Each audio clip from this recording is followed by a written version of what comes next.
Okay, I'm awake. I'm awake. I'm awake. I'm awake. I'm awake. How are we doing, guys? How are we doing? How are we doing? Oh my god, how are we doing? Welcome, welcome, welcome, welcome, welcome. Completely forgot about the green screen. Oh god. Oh god, it's all messed up. It's all gone Pete Tong, chat. It's all gone Pete Tong. What? What? An evening, chat. What an evening. Oh my god. Zeus, I'm absolutely shattered. Yo, morning, night, how you doing? But yeah, Zeus, Adam, Spud, Night, welcome in, guys, welcome in. How the devil's everyone doing? We're getting new Elden Ring, chat! We're getting new Elden Ring. Let's freaking go some. Oh my god. Elden Ring 1.5. 1.75 we'll say. Not quite Elden Ring 2. Because this is a spin-off. But close enough, chat. It's close enough. It's close enough. Yo, no worries. I appreciate it, mate. I appreciate it. Sorry for the late stream, chat. But yeah, I was up till 4, half 4. Watching the Game Awards last night. Pumping out a YouTube video. Because, yeah, From Software decided to just, you know, low-key, casually drop that there's got a brand new Elden Ring game coming out. I mean, what the hell? The 1 year I decide not to have something prepped ready for YouTube. Like last year, I had a video ready for Elden Ring DLC. I had a video ready to bounce, to just go. And then there was no announcement. I was like, fuck you. This year, I was like, oh, okay, we don't, you know, we're all good. We're done. We're done. We're done. We're done. No, I don't need, I can just watch it. And, yeah, the cheeky bastards, chat. But how's everyone? Did everyone enjoy the Game Awards last night? Oh my god, as well, Witcher 4 looks... I mean, granted, it was a cinematic, but oh my god, chat. Oh my god. I can't wait to play as a play as Ciri properly. Not you have so much. I know, mate. I know we've got loads. We've got loads to go through today as well. So yeah, we'll be going through that because literally just after I posted my video last night at like 2:30 in the morning, IGN released their interview with the director of this game, because the director of this game is not Hidetaka Miyazaki. It is not, chat. It is not. But that's to be expected, because with From Software growing, the plan was always for that he was going to then, you know, dish out different projects to different people. I think my tea's leaking again. So yeah, that was to be expected. But the director of this one has had like a lot of involvement in all of the other games, or at least most of the other games. So, you know, it's in relatively good hands. It's in relatively good hands. Yeah, no Bloodborne announcements. No Bloodborne announcements, unfortunately. But you know what? I'll happily take a, you know, a co-op-based Souls-like version of Elden Ring instead of Bloodborne. You know, we've got Bloodborne. We don't already have Nightreign. Which, to be fair, chat, we'll watch the trailer. We'll go over the IGN interview. Sorry, I literally can't talk. I am really, really tired, chat. Really, really, really, really tired. Like, legit. Mrs. Lib had to come and wake me up about, like, quarter of an hour ago. She was like, yeah, you probably need to get up now. I was like, oh, what time is it? She's like, it's nearly 12. I was like, oh, I'm supposed to be at work at 9. She was like, yeah, you are not going to work at 9 o'clock after staying up till 4 in the morning watching the Game Awards. I was like, yeah, that's probably a good point. So, yeah. But I can't believe they just casually dropped it, chat. I just can't. I can't believe it. I can't. I'm still in a state of shock. And you know the thing that's blown me away more than anything? Bloody Nameless King's in it as well. But we'll get into that. We'll get into that in a bit, chat. We'll get into that in a bit. I still... It feels like it was a fever dream that I had. So it's been good to wake up this morning and still see the news on... This actually happened and I didn't just completely and utterly imagine it. But yeah, chat, we're going to have... It'll be a bit of a shorter stream today, obviously, as I'm a bit later. But Mrs. Lib's going to do the school runs today. So yeah, don't worry. Lib Jr. made it to school fine. It's fine. It's fine. Mrs. Lib did it. It's fine. It's not quite fine. It takes her ages to walk anyway. But it's fine. It's fine. And she's going to go pick him up later. So all's gravy, chat. All's gravy.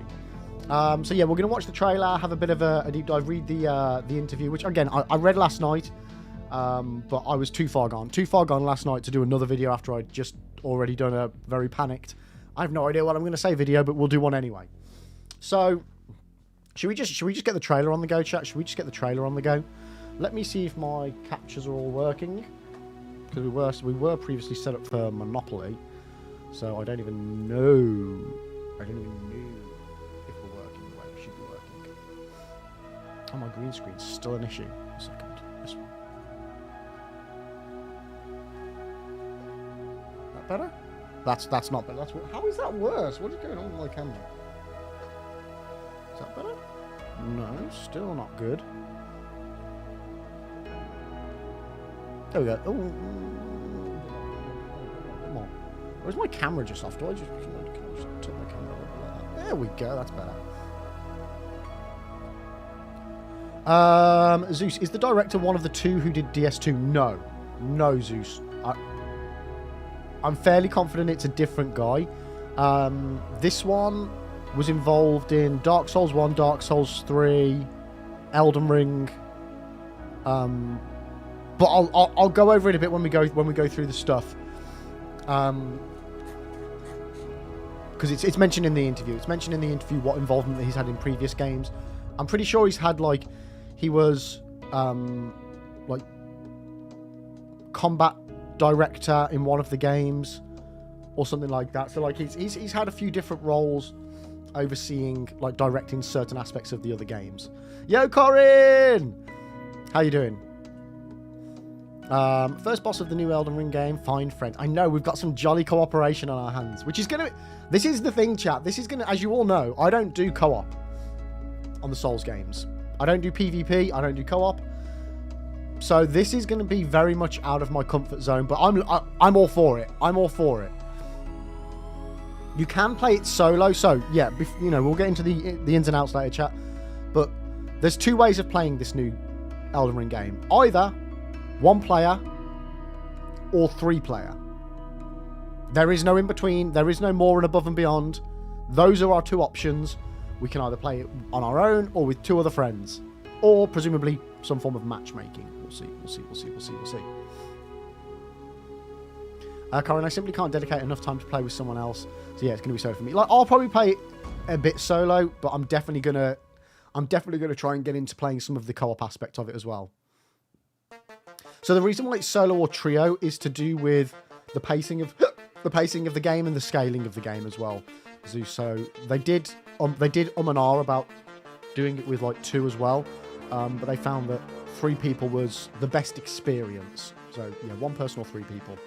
Siri, how are we doing? Oh my god. I know we're clearly very excited about I won't say Lord of the Rings then, Elden Ring right now, but oh my god, Siri, Witcher 4.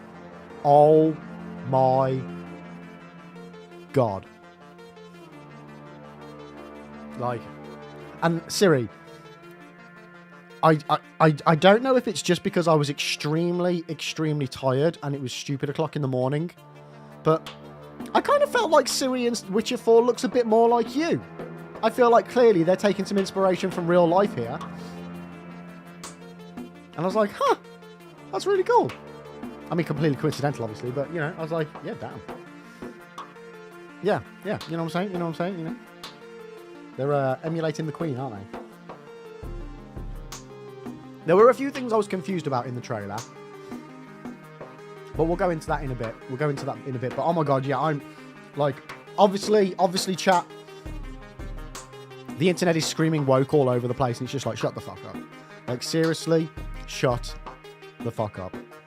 Like, being able to play as Ciri in Witcher 3 was just awesome. So getting to play as Ciri, well, again, we're assuming we're going to play as Ciri. I mean, it'll be a big bait and switch if we don't. Yeah, being able to play as Ciri as a proper Witcher in Witcher 4, I'm so excited for that. I am so excited for that, chat. So yeah, anyone that's got issues with it, it's just like, yeah, fuck off. Geralt. He's going to be in it, from my understanding, but obviously, from everything that we've been told and shown, Ciri is going to be the main protagonist. So I'm looking legit. I'm looking forward to it. I don't see, you know. I get why some people would be upset. You know, people like Geralt as the main character, but I feel like he's had a really good like story so far. Like they've done his story, right?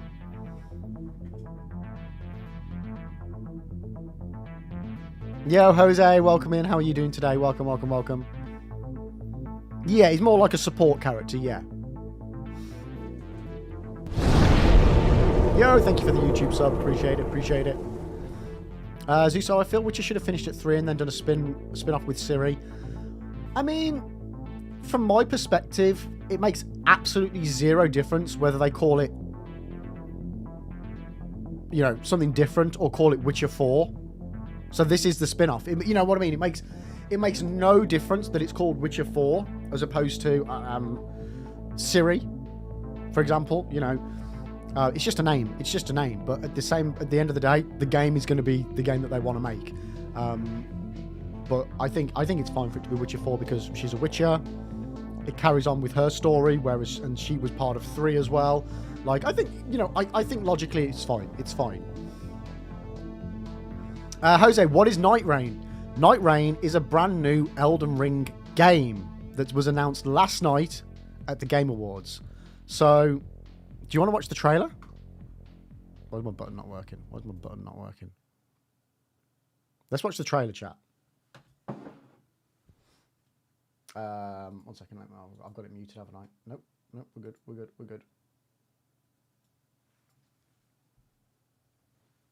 We're going to watch the trailer anyway, so let's do it.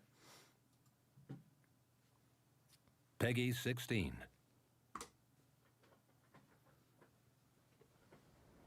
Let me know how the volume is, guys.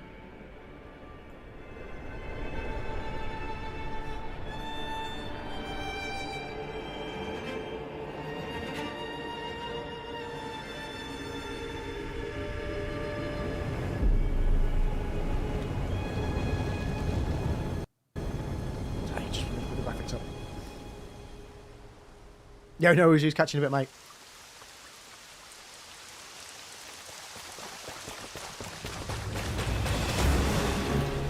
Yeah, this just looks amazing, chat.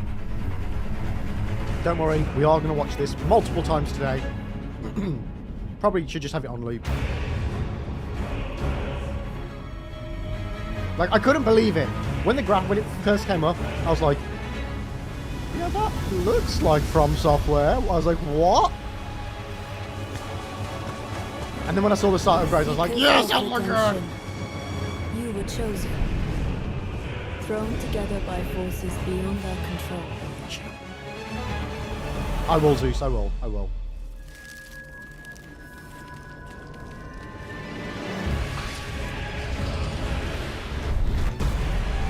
So yeah, that was, I believe, Centipede Demon.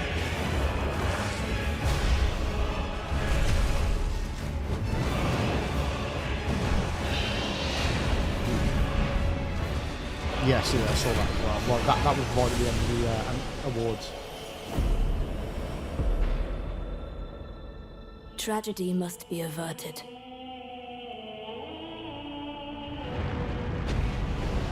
And for that, I need your help. Wait for it. Stand tall. The night is far from over. There we go. Nameless King, chat. Nameless King is in the game, Little pillager. as are many others. Benton backing the land. It is Corin, that is Nameless King. I will swat away any and all Yo, Lone, welcome in, mate. approach. I love this three-headed dog.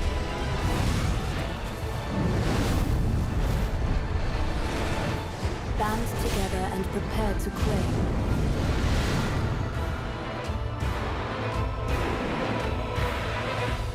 The life of the Night Lord. Oh! Yes. Yes. Yes. I mean, right at the end there, Spud, I don't know if you heard, but that little riff, it actually did the Harry Potter riff. It went do, do, do, do, do, do. I don't know if that was intentional or not. That was definitely there. That was definitely there. Oh my gold, chat. Oh my Peggy 16. gold.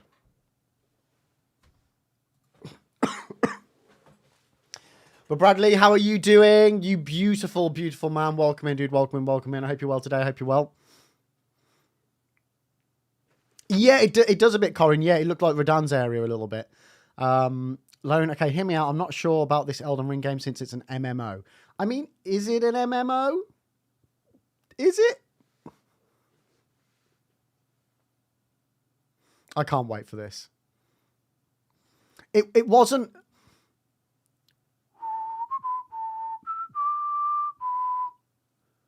It wasn't all of the riff.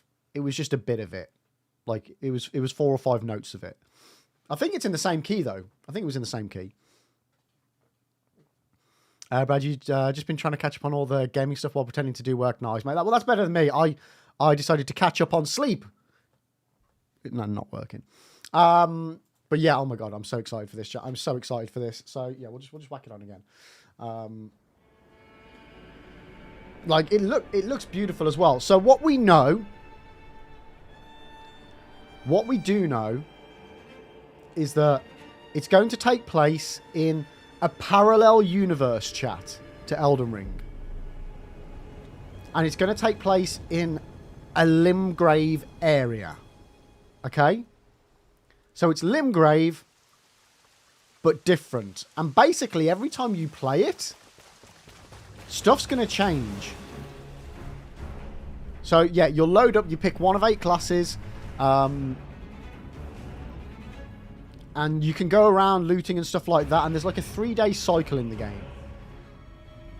So you have to play through 3 days worth of, like, within game, 3 days worth of stuff, beating enemies and things like that, and then you get to go up against certain bosses. And the bosses will change as well, chat.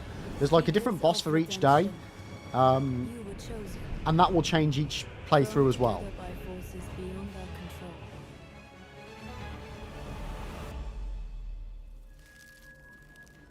control. The blue flame is the thing that closes in, right? Yeah, the blue flame thingy is the night fire. No, the night something or other.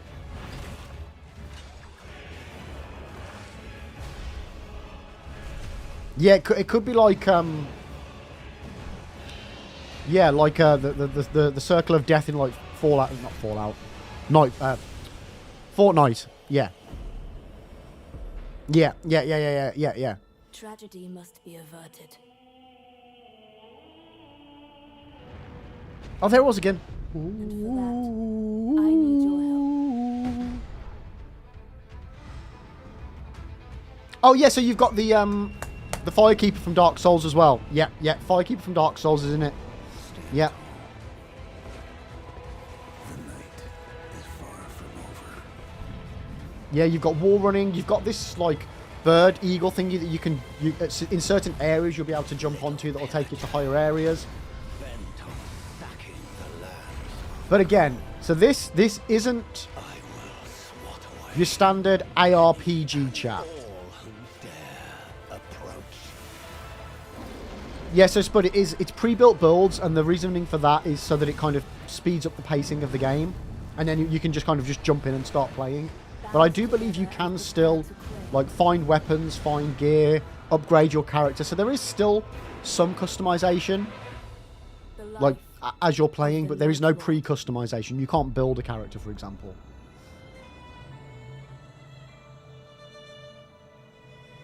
Has no one mentioned that's Margit talking? Oh yeah, there's people all over the shop. Yeah. So from the looks of it, we've literally 16. got characters and bosses and NPCs from across the board. Like if we look just here, oh, 1 second, chat. So just here, if you can see, let me try and get rid of the bar. Will the bar disappear? No. But anyway, right in the middle, chat, you can see that's the blue flamey stuff coming out of the ground. Like it's almost like that's where it's about to start emanating from. And then it just, sweeps across the land. I think you might be right, Syrian, that this is some form of like Fortnite storm circle. But then at the same time,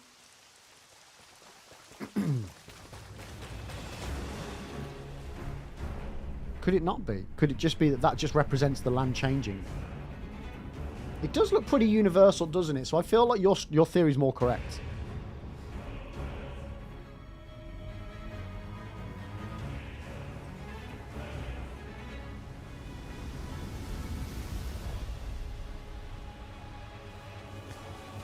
I mean, Lone, I feel like if they're going to put Centipede Demon in it, they're going to put Artorias in it.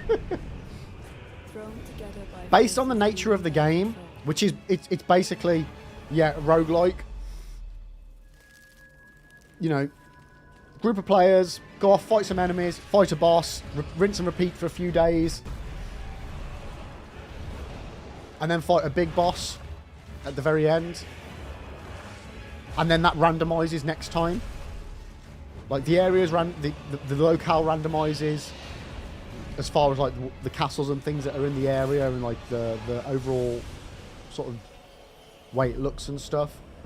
And then the bosses randomized. They need a big pool of bosses in order to make this have some legs to it. That's not just going to feel a bit repetitive after a while. And for that, I need your help. I think about it, they could add DLC classes too. They could.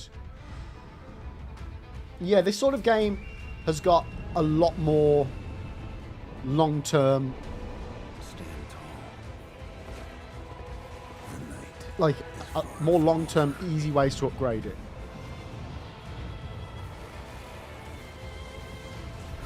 Yeah, I'm unsure about as to whether it's just changing the landscape from a visual perspective or whether it is like a fog of war, not fog of war thingy, but yeah.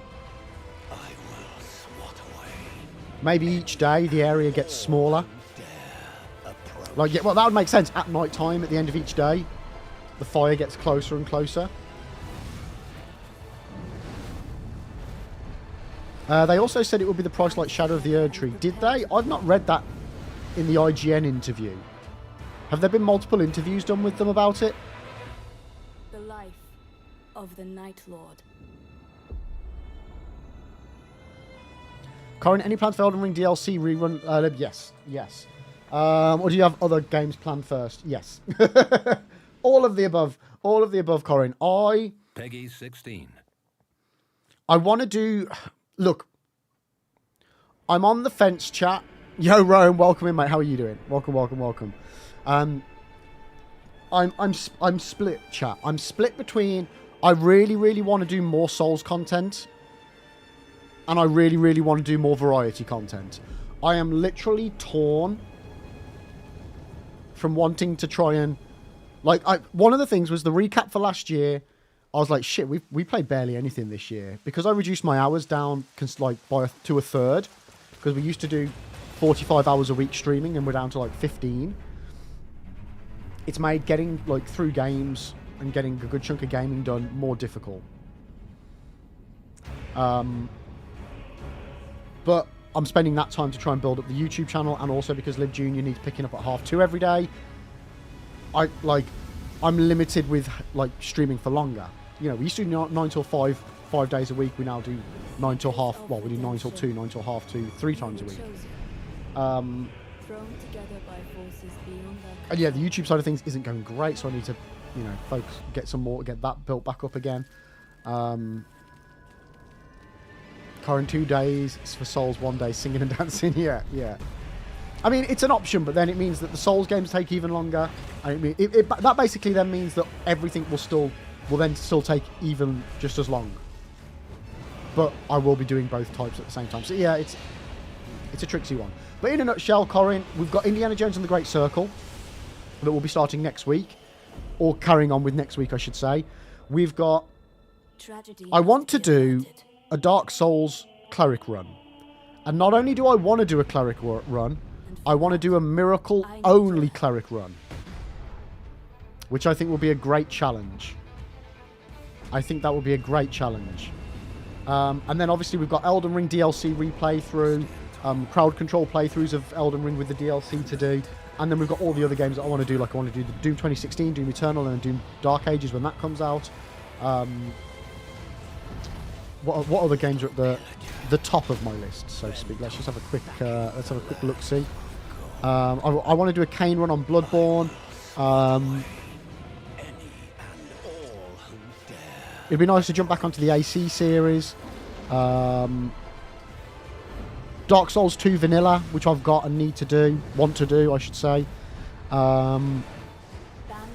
Horizon Zero Dawn I want to do.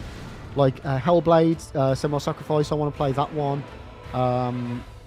Give that a go, see what that series is like. Lies of P, NG Plus I want to do. Lords of the Fallen, need to either start that again or continue with that playthrough. Neo, I really need to do Neo. The Resident Evil games, we got up to the Resident Evil 4, so we've got everything after Resident Evil 4 to do.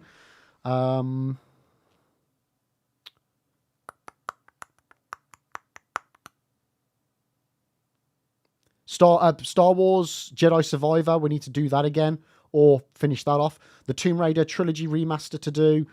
Like that's just a handful of games off the top of my list that I know I want to do. Peggy 16. Len, I'm so screwed next year. This is releasing along with Borderlands 4, Witcher 4 and others. Yeah. Next year's going to be a good year. So I've got Witcher 4. I've got Doom Dark Ages. We've got Elden Ring Nightreign. And there's a couple of other things. The Tomb Raider Volume 2 collection as well. Jose, do I have any tips on how to defeat the Nameless Puppet? Was that the final boss of Lies of P?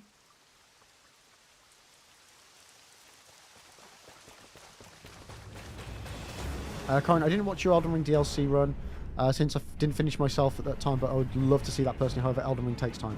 Yeah. Oh, yeah, shit, we've got Lies of P DLC coming as well. Yes. I forgot about that. Yeah, so we'll be doing that as well. There's just so much to do, chat. So much I want to do. Jose, the optional final boss. I'll be honest, Lies of P, I finished that in January. So that was almost a year ago. Seekers of redemption. You were chosen. Jose, I genuinely can't remember what I did.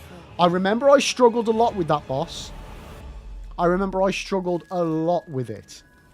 To the point where I was almost like, yeah, it's only an optional boss. We don't need to do it. But then we did it and got lucky.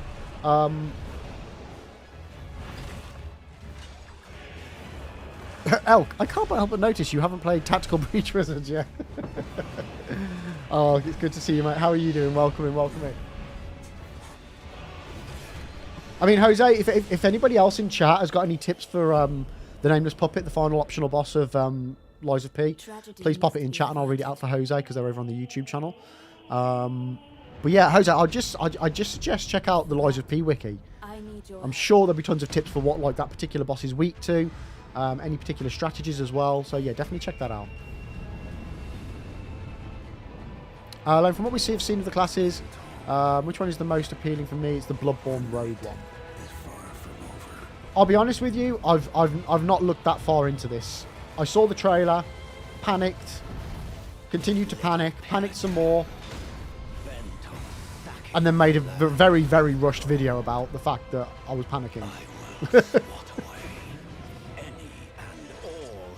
I have no idea who the bosses are, but I want you to play the most muscular himbo icon. Sure. Whichever one's got a sword and shield chuck, that's what we'll go for. Rome, parry your balls off, that's all I got. Yeah.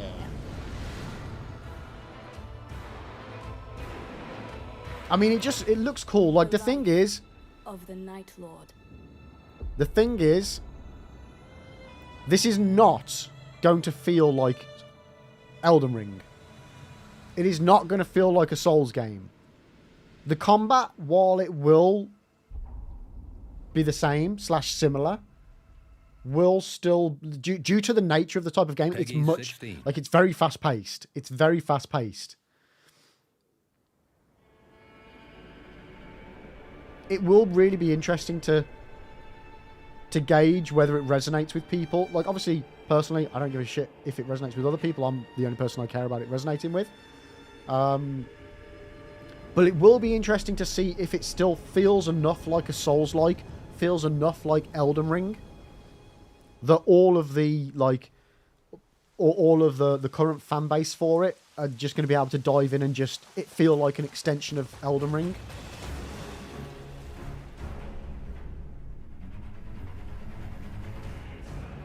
Syria, and that's exactly it. That's exactly why they did this. Well, in my opinion. Jay, now let's watch the Akami reveal. Now that's the biggest reveal. I mean, I have not played Akami, so it didn't really bother me. But how you doing, first of all, Jay? Welcome in, mate. Welcome in. But yeah, the fact that Jeff Keighley was almost in tears by announcing it, I'm guessing it's a big thing. I don't know, chat. I don't know. Akami is completely out of my radar. Elk, when is this out? Yeah, just so I know I won't be seeing my partner for a month. No idea. It just says 2025. I don't know if any of the interviews, other than the IGN one, whether they've announced anything more specific or given any hints at a window of the year. I don't know. Lone, watch when we go through that dark door. Manus, Father of the Abyss will be there. Imagine.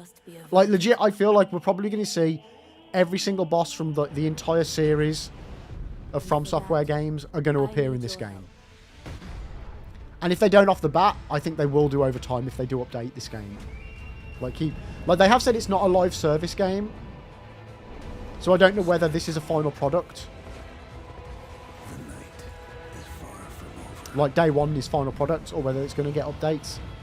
We shall see, chat. No, Rome, I've never done co-op. Other than once I invaded into Lemon's game to help her with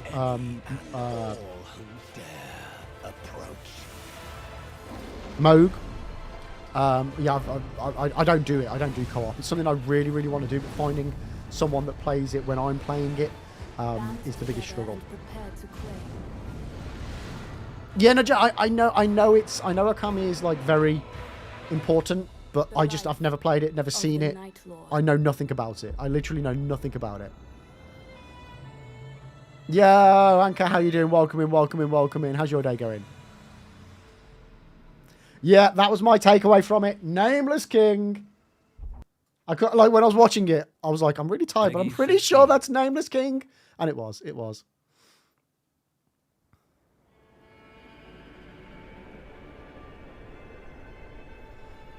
Like Jay, regarding Ciri, I actually thought that the Ciri in Witcher 4 looks more like our Ciri than she looks like the Ciri in Witcher 3. I feel maybe Ciri is who they've 100 absolutely designed her off. Spud, we played a comic for the first time since launch about a year ago. I find some of the treatment of women really disgusting, not aged well at all. Ooh, damn. I mean, I've got no idea about it. I've got no idea about it. Thevi! Welcome in, Thevi. How are you doing today? Ciri is such an influencer, chat. If you don't already follow Ciri, 1 second. I've got a button somewhere. I've got a button somewhere, chat. If you don't already follow Ciri, follow her. Wonderful human being, chat. Wonderful human being. Thank you. Anka, From Software always change old enemy designs and moves, but in this trailer, the Nameless King has the same design and moves. Yep. I think because of the nature of the game, i.e., you're going to be going up against, like, several bosses over the course of the 3-day cycle. And then, like, every time you play, it will be different because of that, like, randomness of the game. They need a big pool of bosses and enemies, so that's why I think we're seeing a lot from different games.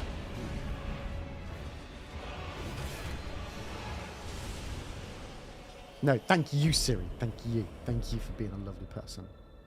Tragedy must be averted. Oh god, imagine going up against both Radans at the same time. No! God, that'd be horrible. I need your help. That would be horrible. But yeah, this, like, I'm savagely excited for this game, guys. I'm just worried that it won't be for me. Is far from over.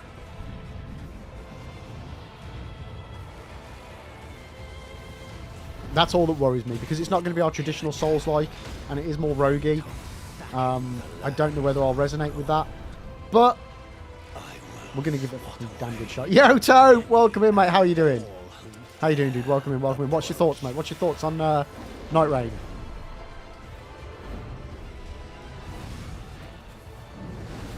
Like, I love the concept and the idea of the co-op and taking on stuff as co-op. I've always wanted to do it. I've just never basically, chat, I've never had any friends to play with. So this will be great in, like, forcing that, whether it's via people you know or if there's a matchmaking ability, which I assume there would have to be. But I am excited. I'm just scared for myself that I won't like it, because I really hope I will. But I think it's got some great legs for some content as well. But Lone, we could be friends together. Anka, the DLC was 50-50 for you, amazing but too hard. Yeah, like I'm the same in that I don't think it should be easier. I just am not skillful enough for it. I'm fine with the difficulty of the DLC being where it is. I just need to get good, basically. But yeah, it's a bit past my skill levels. But yeah, so Corin, just going back to your question, I don't know what's on the horizon in the short term. Other than doing Indiana Jones, that's the only thing I'm committed to doing. Oh, we also said I was going to do Dark Souls Deathless at some point as well. Should we have a quick look at the Witcher trailer, chat? Fancy new games on day one? No. We got you. Yeah, I really want to do some Elden Ring, but I really want to do some Dark Souls. At the moment, Elden Ring and Dark Souls are the two things that I really want to do some playthroughs of sooner rather than later. And Dark Souls 2. Oh, sorry. Dearest daughter, Vanilla Run. I've watched ye grow. Yeah, the second where they climbed into the bath, I was like, oh my god, this has got to be The Witcher. Into a remarkable young lass with much grace, wisdom, and kindness. Yeah, there's got to be a reason why she's now like a fully fledged Witcher. Times what shape us, nay. 'Tis how we rise Take to on face the Real hard Conflict times. is a new What big does software that game, for so I'm us? keeping expectations down. Could still be a grade, of course, and especially with raising Even expectations. heart gold. Oh, sorry, with how unexpected Leave it the was. Spirit I'm not to gonna ex- overcome yeah. adversities Pardon me. aplenty. I'm kind of with you on that, Toph. Darling, Because it's not our typical game from Software. today's the day. I'm You fill out your destiny. very much so not going to get even more excited than I am until I get to play it.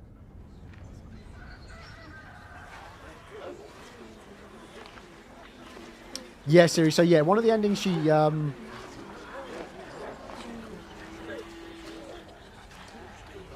sorry, my brain's gone.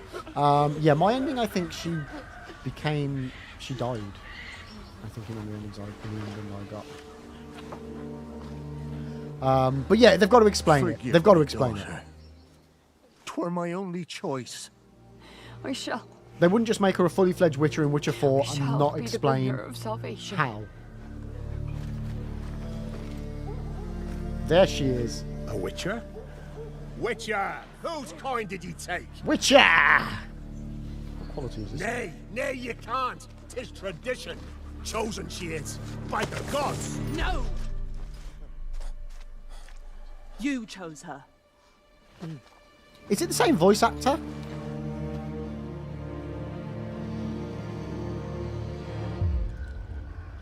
I thought she sounded quite different, and I was just like she definitely sounds older. So whether the voice actor has just like purposely done that, like changed the voice enough to make it age with her. But I did think when I watched it that she sounded different. Back to the village. Go, now. Nay! I must save them! Save the village! Save yourself! Yeah, Lone, I'm super excited for this. I'm so chuffed Run. that we get to play as Ciri. To shelter! To your father! Run! So yeah, she's a bit more mature, so I can still cosplay her with no guilt.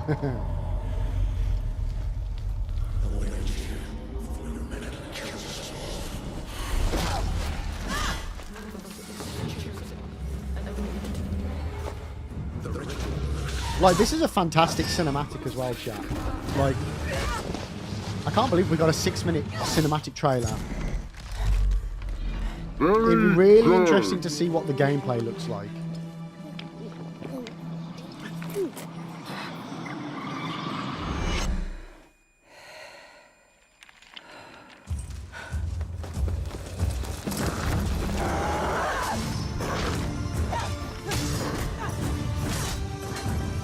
Interestingly, we don't see her teleport, do we?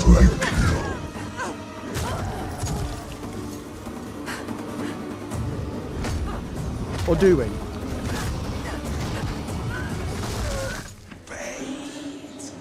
Cannot be changed. You cannot change anything.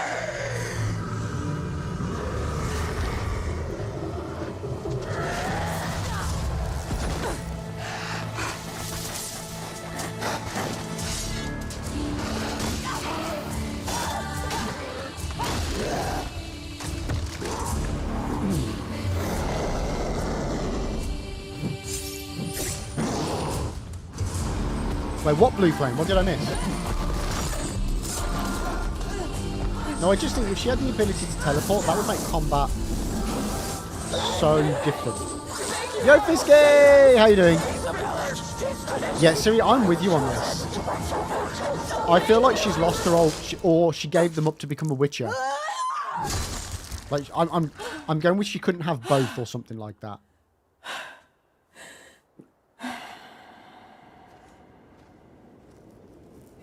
Oh, the blue wispy thing. Gotcha, gotcha, gotcha.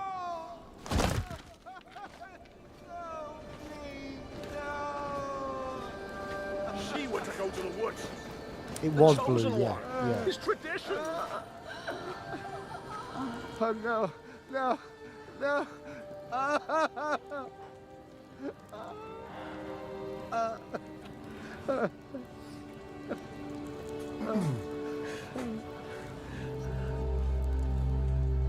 It's all we wanted.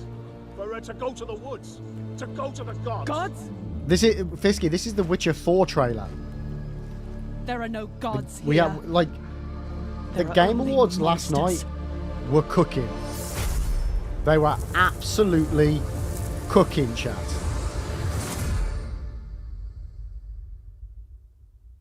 Like legit, they were fire, weren't they? Like I'm still blown away.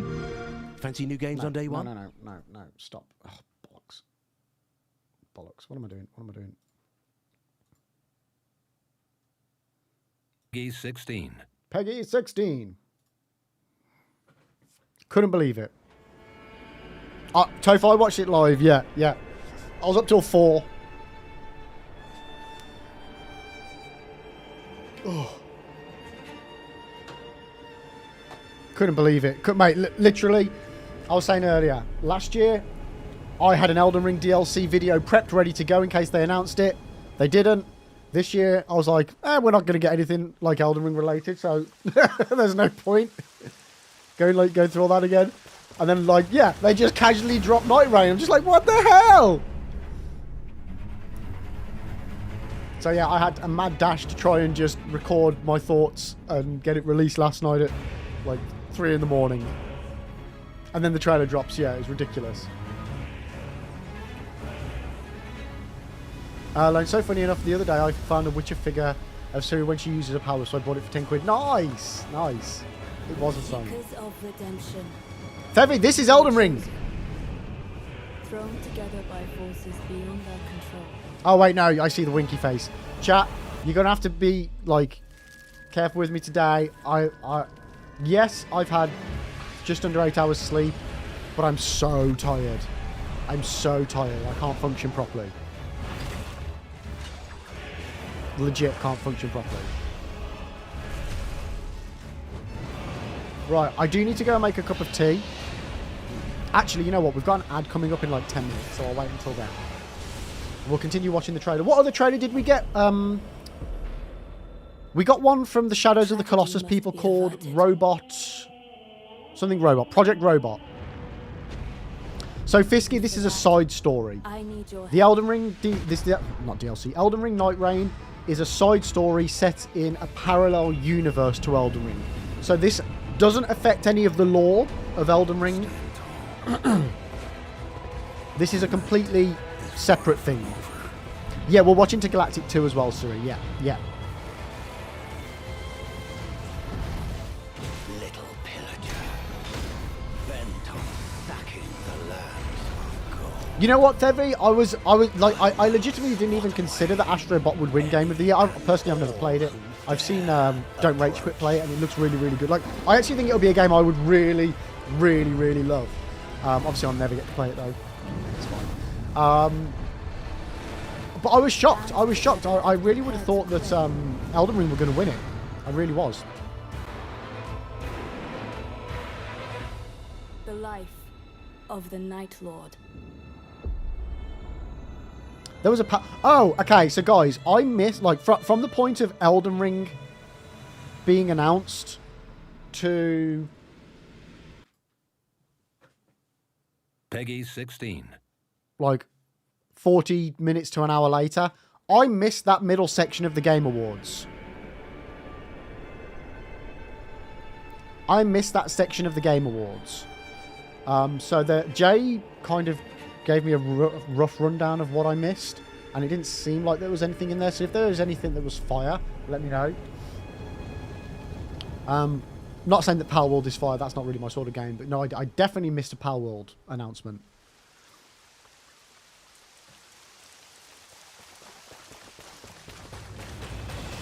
Did you do magic in the Elden Ring DLC? No. No, Toph, I went full sword and shield, mate. Yeah, I did a classic lib build of just chuck points anywhere and hope for the best. And it did not go well. It did not go well. I don't know what I want to do for my next run. I definitely want to do a frenzied build. Seekers of redemption. I don't think I'm too fussed about doing magic again. Magic felt very OP in the Thrown base together game. by forces beyond their control. And yeah, I want to do Miracle Run. I want to do a Miracle Run of Dark Souls 1. Where I literally only use miracles as well, chat. No melee weapons. And I do want to do a full, like, incantation build on, yeah, Elden Ring. Which I think I might either chat, because I'm going to do a crowd control playthrough again, which we did start on Elden Ring. Crowd control, if you don't know, is where you guys can use like channel points and bits and stuff to interact with the game. Like you can spawn in Radahn if you wanted to, wherever, over and over again. I mean, if you can afford it. Like you can interact with the game in loads of crazy ways. So I don't know whether I want to carry on with my bleed build playthrough that we started with for Elden Ring on crowd control, or whether I'll start a fresh playthrough as a cleric and do my incantation build with crowd control. Lone, can I spawn in the Firekeeper? Probably not.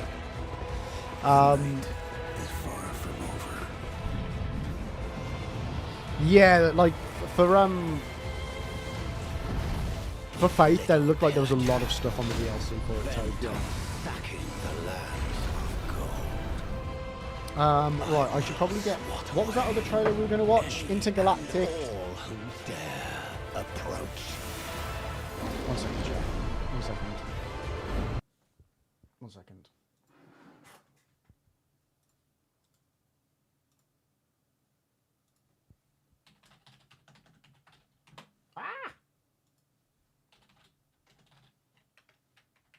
Intergalactic, the Heretic Prophet.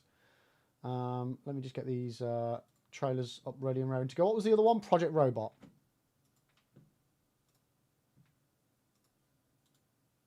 Duplicate.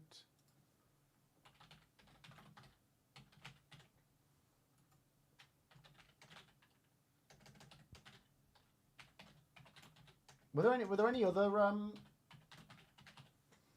trailers?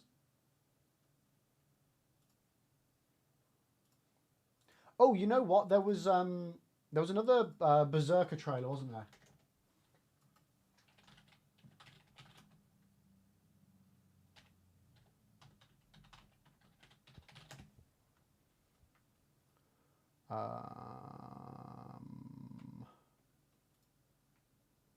There we go. I've got a few going. Got a few going. Yeah, I think we're going to get quite a chunk of PTSD from Nightreign. Yeah. Yo, Consumer, how you doing? You've never been this ambivalent in your life. How are you feeling about Nightreign? Val, what exactly is happening? What? Let me show you. Let me show you. Let me show you. This is what's about to happen.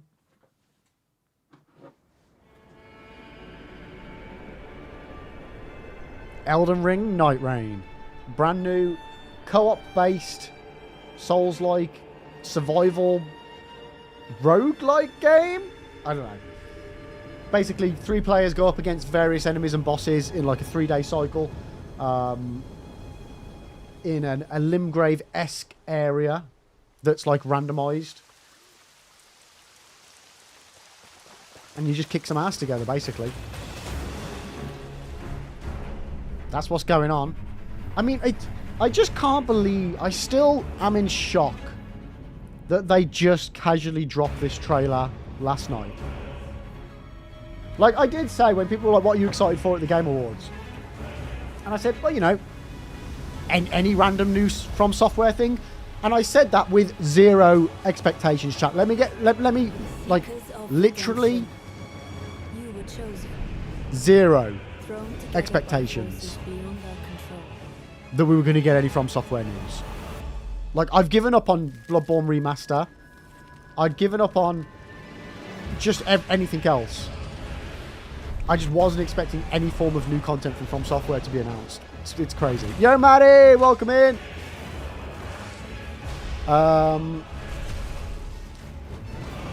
Toph, it's a bit curious that it's either 3 players or 1, no duo. Yeah, they said that was specifically for, like, the flow of the game. Like, the balance of it. Consumer Stop, I've heard there's going to be microtransactions. Out of curiosity, where have you heard that? Because I've not heard anything. I've not heard anything about that. And for that, I don't think there will be. I think that would be very, very out of left field from software to do something like that. Don't get me wrong. I feel that that would fit perfectly with this type of game. Like, if they were ever going to do it, that would work in this sort of environment or gameplay. But I don't think they will. And in the official interview they did with IGN, they have not said anything about microtransactions as far as I can see. Back in the lands of gold, I will swat away any and all who dare. Lenny, unless you're me, he will play this alone until your stream. Wait, what? Maddie, I was excited when I read Bandai Namco and From Software, and all that excitement went away when I saw the grace and it was Elden Ring related. Wait, what? What the hell, Maddie? Get out of here. I hate it, man. It's lovely to see you. I don't think we're going to get an Elden Ring gacha. I don't. the life of the Night Lord.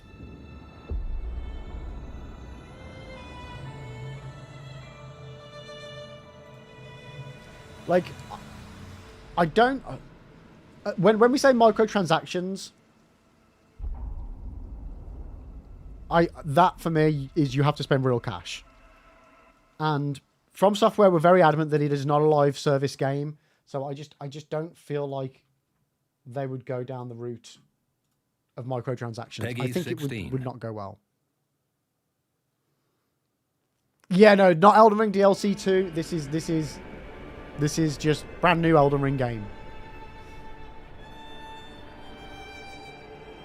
It's interesting. It's interesting.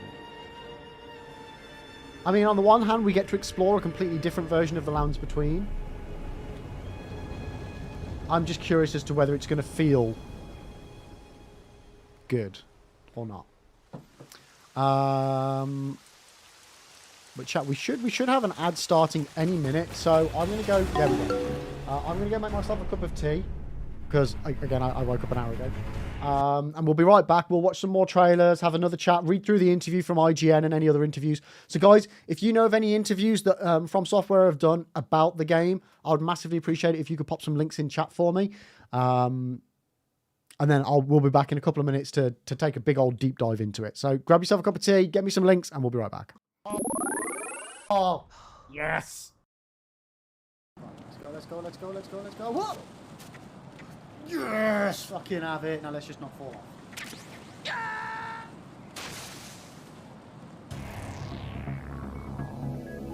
Raiden!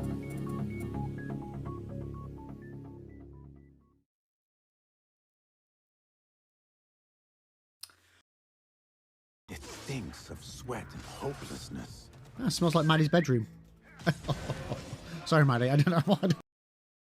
It's like trouble.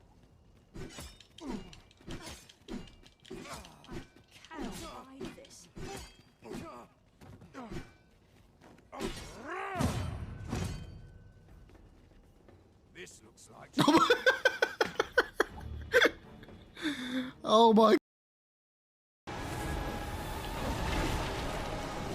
Get out of here! Oh! Oh no! What? Thou art strong, villain. Surely thine kind are more than pure dark. What? Like, what is wrong with my balls? You're among those who have chosen to trust the eternal fire. There's no sense in going out in the street again. You'll perish. Is there another route? Try the door in the cellar. Where does it lead? To other cellars. We'll risk it. The key should be somewhere in this house. Oh, I can get my horse. Oh, you're fucked now, guys. Nope, I'm still dead.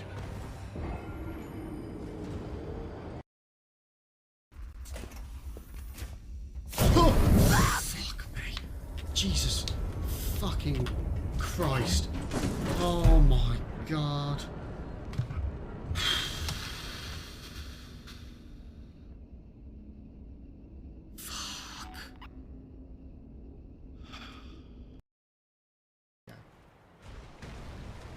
No. No.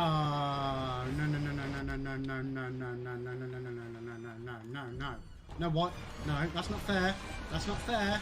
That's not fair. Oh. Even the game thinks it's not fair. Even the game thinks it's not fair. Why is it? No. What the fuck? It came up that we'd won. It actually came up that we fucking won. What the fuck? Don't see me. Don't see me. Just don't see me. Sun will set shortly. Strike will commence shortly. Don't kill me! What happened? Toss a glass to... Oh, yes! Whoever did this is brilliant. Let's go!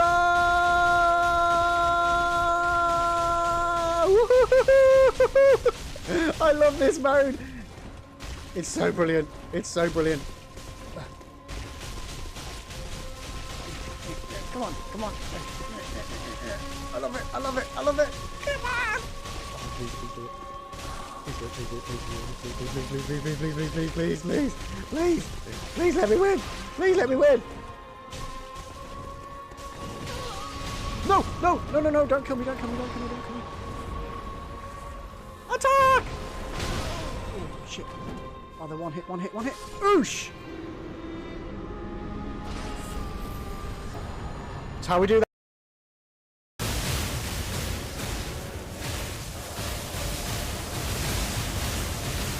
Oh! Dodge, dip, duck, dive, and... Ah!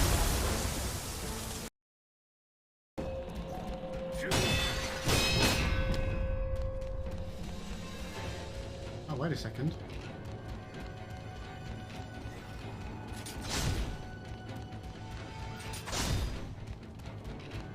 We got him in a stuck position here.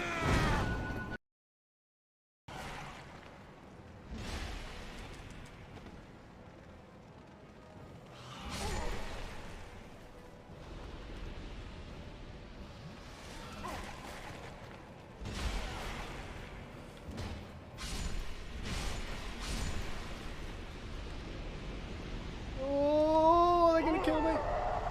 No, but I'm dead! No, not again! Not this, not Dark Lurker all over again.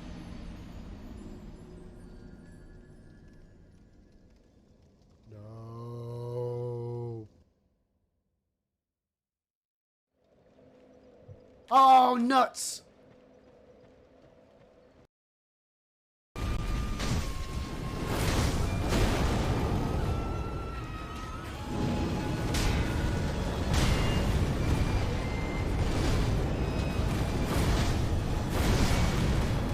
No! Oh my god. Oh my god. No! No! Oh my fucking god.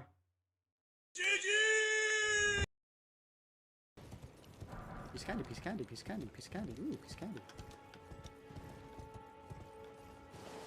Ooh, looks like they're having a little bonfire over here, chat. Let's go warm up our hands. Whoa! Whoa, what the? Oh my fucking god!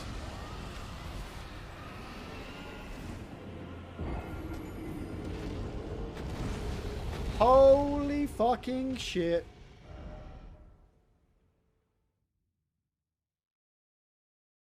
Shit the bed, chat. Shit the fucking bed. We died.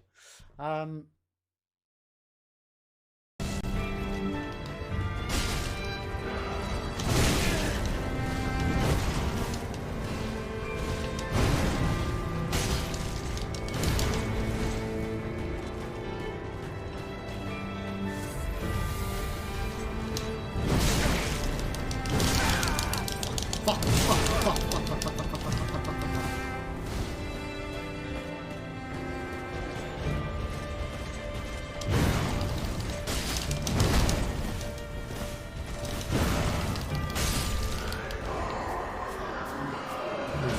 Please send it. Please send it.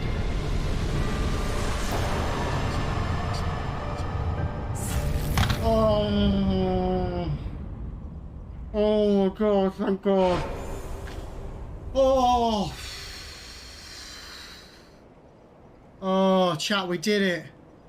Oh.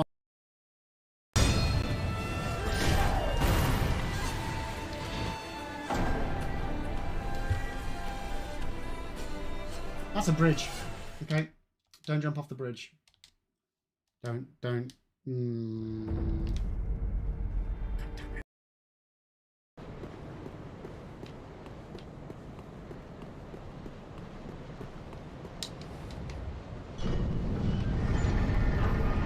I can't see logistically how this could even get me anywhere near it. But... Are you shitting me?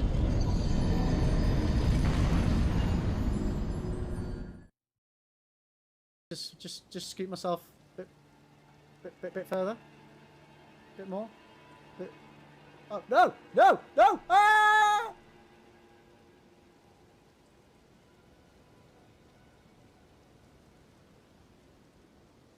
Guys!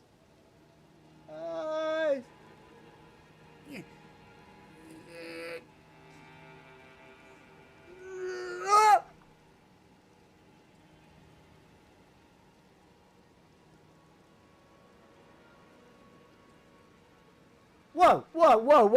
Thank fuck he's gone. What the fudge, man? What the fudge, boss?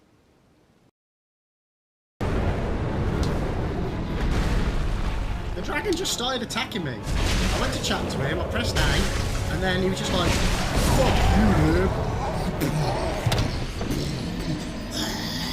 I was like, whoa! Like, I think I summarised it better. Just assume I'm an idiot. You can't go wrong if you assume I'm an idiot. And you'd be pretty much on the mark. Okay with that. Mixes it up a little bit.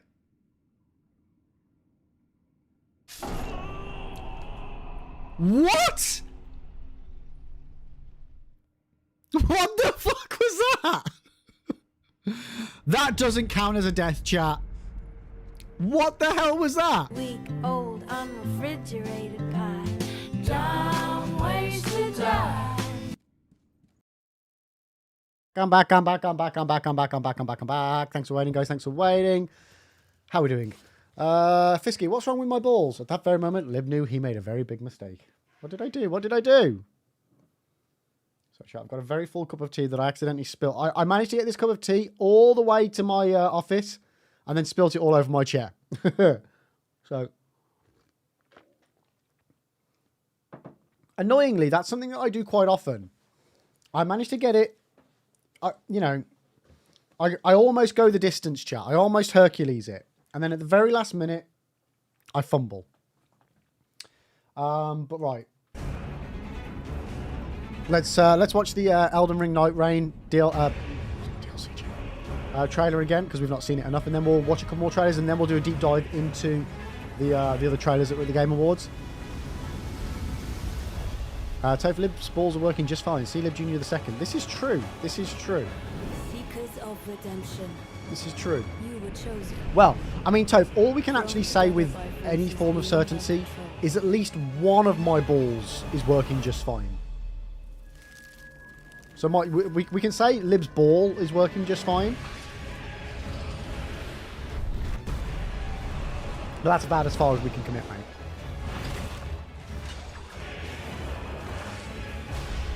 Okay. Why does it always have to be spiders?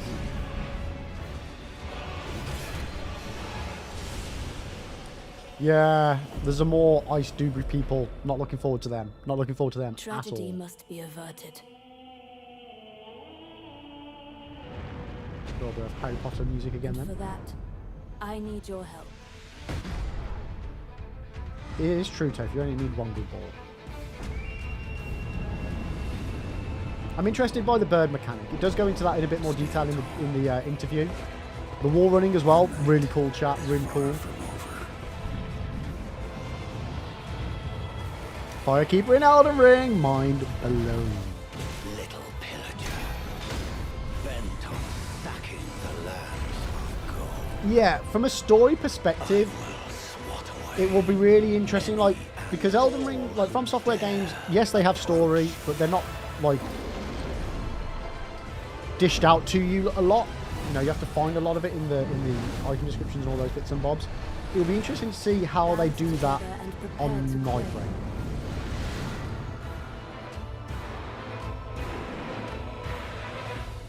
The life. Oh yeah, guys, while we're there as well, don't forget we are being sponsored by Monopoly Go still, so, you know, click on the link in chat, download it. Get me some money. Get me some money.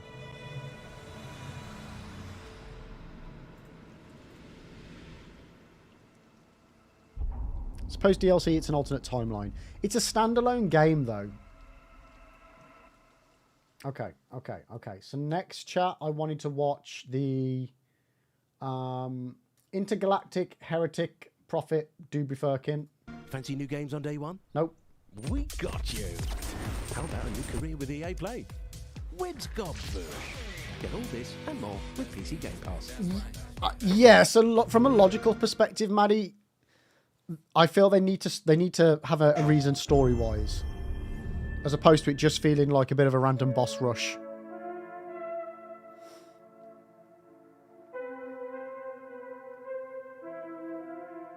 I'm going to assume it's going to be like some form of multiversal thing.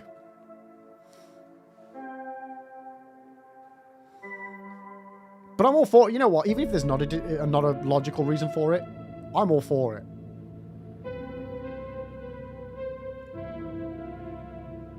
Yeah, consumer. So after the shattering of the ring, the law diverges. Yeah.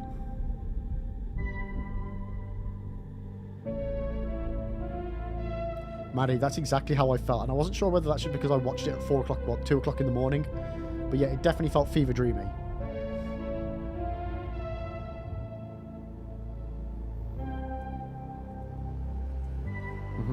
It still does, mate. It still does. I'm still feeling like, am I just dreaming right now? Did I fall asleep at my computer while watching the Game Awards and none of this is real?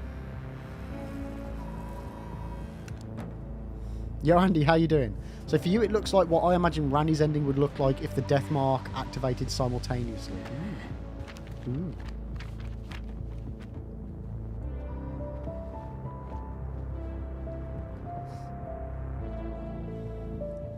Yeah, I just can't believe that they've whopped out another bit of content for us. Granted, it could be a year away, chat. It could be dropping at the end of next year.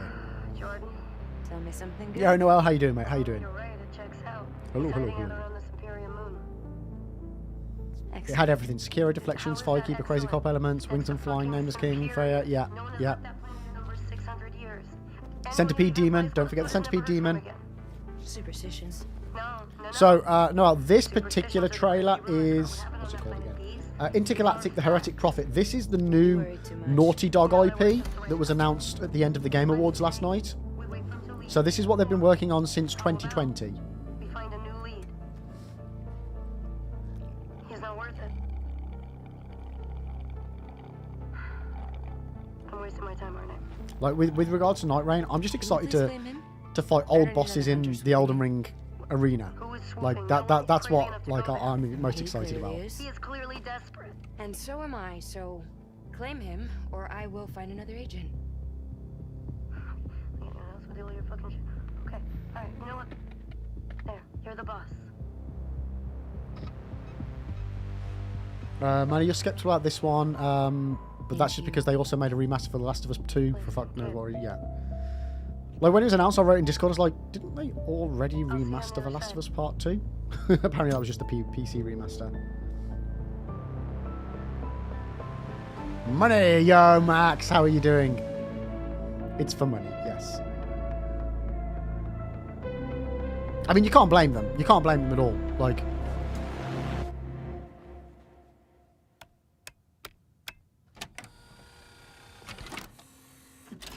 And well, in all fairness, we at the Armored Core subreddit had a little bit of copium when we saw the name Nightreign being thrown around. Yeah, because it got trademarked a couple of, like, last month or something.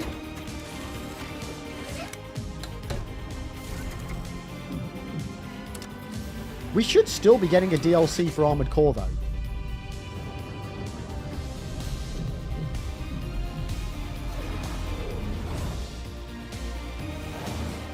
This does look cool, Siri. I just feel like it's got different vibes about it. Like it feels a bit... What's the word I'm looking for? Like that spacey bit looks removed from this bit. I don't know, but it looks cool. Like that looks cool.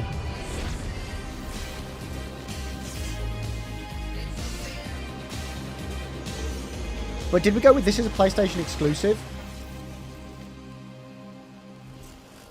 In development for PS5. There we go. Yeah, yeah. PlayStation. Stop loading new trailers without me asking you to. Okay, Project Robot. Now, I missed this one and Jay told me about it. So this is a new IP from the people that made Shadow of the Colossus. When's Godford? Get all this and more with PC Game Pass. So, I'm excited. Footage captured on PC, not all images appear in game. Gameplay and cinematics footage not final. Again, we don't really get to see much in this trailer.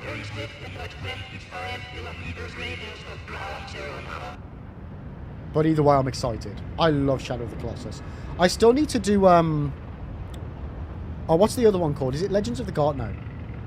Last Guardian. And you know what? I've not played Ico either.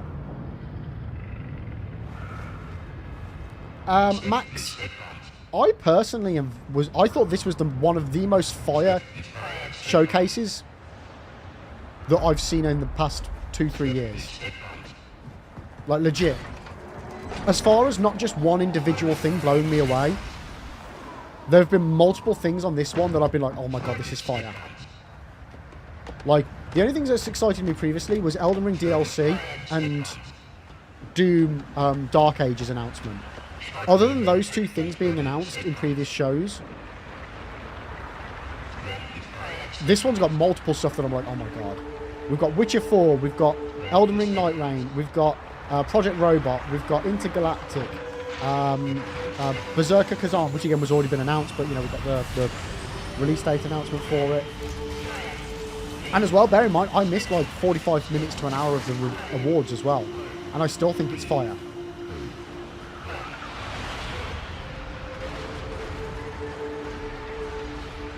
So, yeah, Max, I think, yeah, there might be something wrong with you, dude.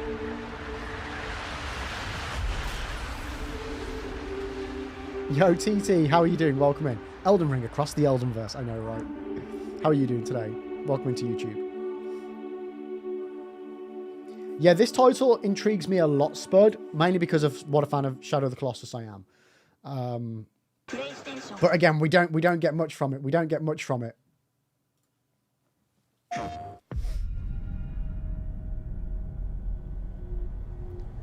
Yeah, being a fully cinematic trailer for Witcher 4, I understand that. I understand that.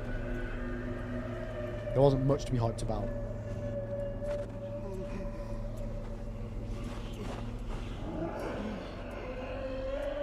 Manny, this year's TGA was very good compared to the last 2 to 3 years. Nice performances, pretty solid reveals, and the host addressed some important stuff and let developers speak their parts. Yeah. No, yeah. It was quite surprising how much of an open forum it was.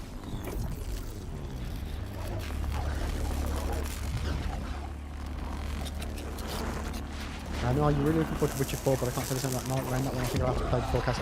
Yeah, I'm the same with you on that one.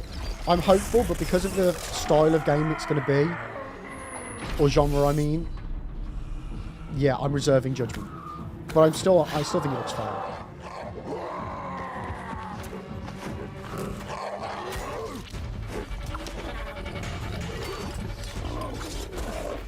I think that might have been one I missed now.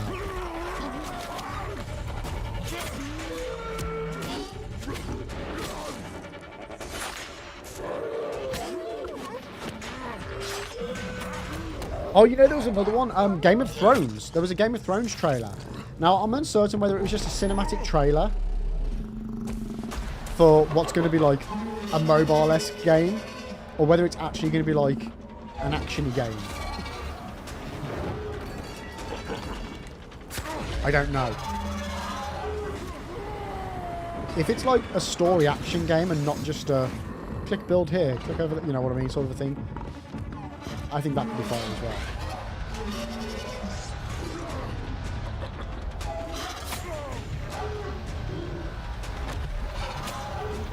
Well, after we watch this last trailer, we'll have a read through the IGN interview that they did with the director of Nightreign, and we'll get all of the ins and outs. Jay, they aren't going to show a fucking click build Game of Thrones themed game at the Game Awards. You don't bloody know. Dude, they still show some shit at the Game Awards.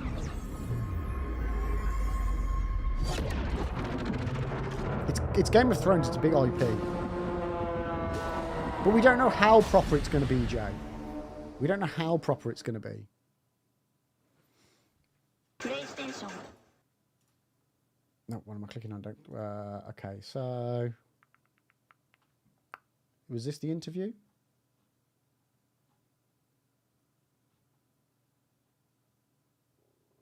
Was this... It's right, I've got... that's the they played it.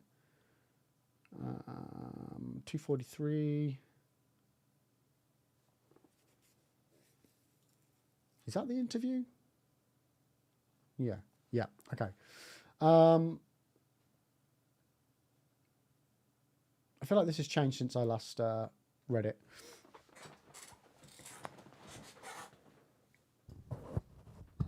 Oh my god!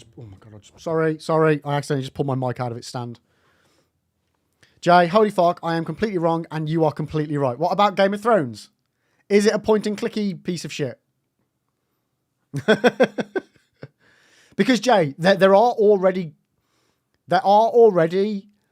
open world mobile Game of Thrones games. So is this definitely something different to the ones that already exist? I had a fucking feeling that it was going to be some mobile shit.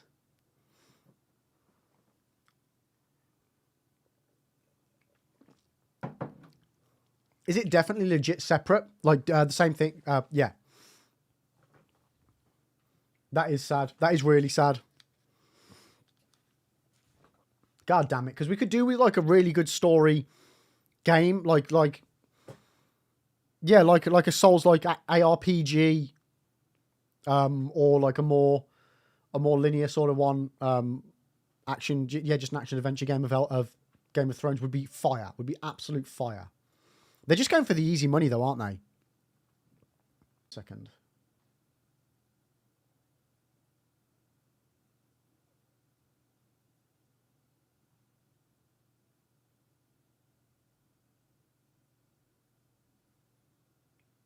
Can I pause that without going into it? Max, Game of Thrones is dead as an IP. I don't think so. You've still got House of the Dragon, which is doing really well. They've got a new series coming out. What's it called? There's a new series coming out that's set in between the two. Or do you specifically mean the Song of Ice and Fire saga, as opposed to like the overall universe? So, IGN, this game is a huge surprise to me. I can imagine it's going to be a huge surprise to the fans next week, so I'd really like to hear about the initial kind of concept and how you kind of came up with the idea for the game in the beginning. So, Junya Ishizaki said, so as a developer, I had many ideas for what could potentially be new games during the development of the past titles I've worked on, including Elden Ring. This time, I stepped up as a new director. I was given the opportunity to direct this idea for Nightreign. We've always seen as a company that makes these Souls-likes or this kind of traditional formula of Souls-likes games, and so I saw this as an opportunity to do something different, to challenge both myself and the company to build something new while still using what we've cultivated with our previous titles. Also, personally, I enjoy these co-op multiplayer experiences, and I wanted to make something that was very much focused on that with Nightreign. So the interviewer, on that note, are there any specific games that you have sort of inspired the creation of this game in terms of other co-op multiplayer games? Ishizaki, I enjoy a whole manner of games from shooters to board games and MMOs, so basically we're talking inspiration from a whole range of games and titles. IGN asked, it also felt like, sort of because of the intense pacing of this game compared to Elden Ring, or at least the way that I played Elden Ring, which was quite cautiously, it almost feels like you're speedrunning, especially with wall jumping and stuff like that. I'm just wondering if the speedrunning community has also been an influence on the creation of this game as well. Ishizaki said, it would be a lie to say there's nothing like that that's inspired Nightreign, or that there is some inspiration there. I enjoy these elements of not just Souls games, but other games where you have these challenging elements, or speedrunning tactics. It's not just applied to speedrunning. It's like optimizing the gameplay from the player's perspective, how to best optimize the experience and get the most out of it and clear it in the best way possible, or the quickest way possible. I enjoy those elements, and I feel like this is a good opportunity to share my love for that with the players. I'm glad if this sort of idea is coming through Nightreign. IGN, definitely. Has Miyazaki-san had any input in the game, or is he strictly hands-off on this project? Ishizaki said, so initially I took the idea to Miyazaki, who gave it the green light. He was a little involved in the initial concept phase of the game, but after that he gave full reign to me. Full Nightreign. I love it, chat. Love it, love it, love it, love it, love it. Oh, dear me. Right, 1 second. I'm just changing my screens around. Max, quickly, I think even the overall universe, House of Dragons might do well, but have you seen it being talked about the same level as that original?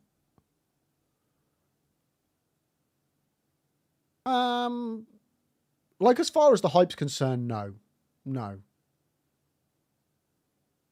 But Game of Thrones took a while, in my opinion, to become, like, it was a good few series into it before it became proper, like, what's the word I'm looking for? I don't know. But yeah, it took a while. But yes, I see what I do get what you're saying.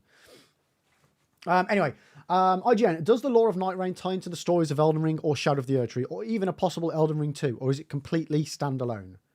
Ishizaki said, we'd like fans to think of Nightreign as an Elden Ring spin-off, first and foremost.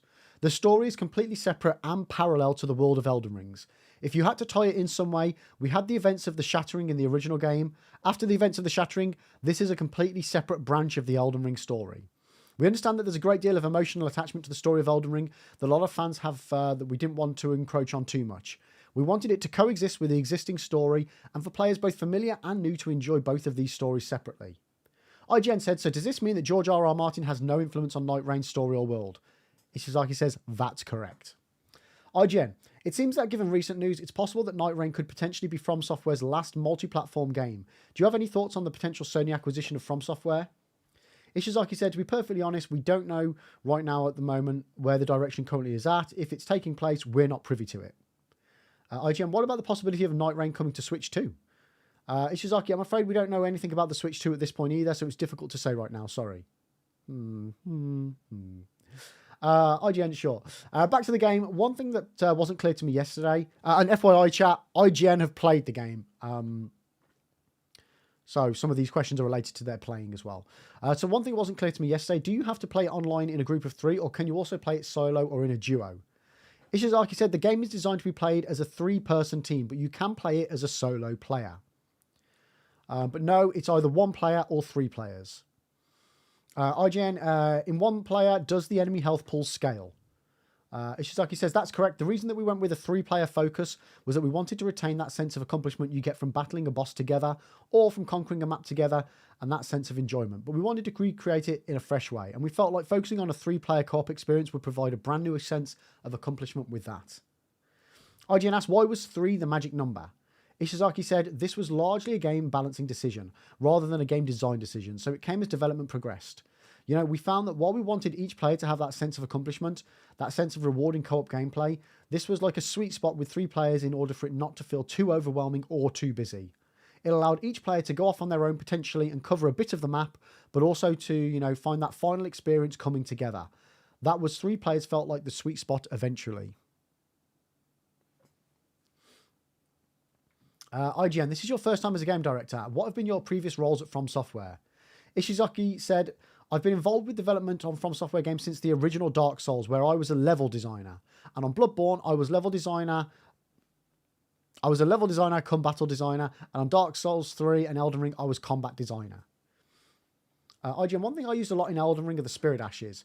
Those are less important in Nightreign, given that you have human-controlled characters to support you. But are there still Spirit Ashes to be found in the game? Ishizaki said, they do exist in some capacity, but it's a little different to how they were played in Elden Ring. IGN, how so? Ishizaki said, so there are going to be 8 playable characters in the final game, and one of those characters uses a Spirit Ash sort of spiritual body as a gameplay mechanic. Interesting.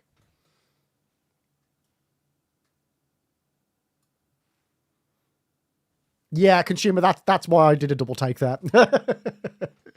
Max, sense of accomplishment for a community that still gives players shit for using summons. Yeah, I mean, that's not their fault.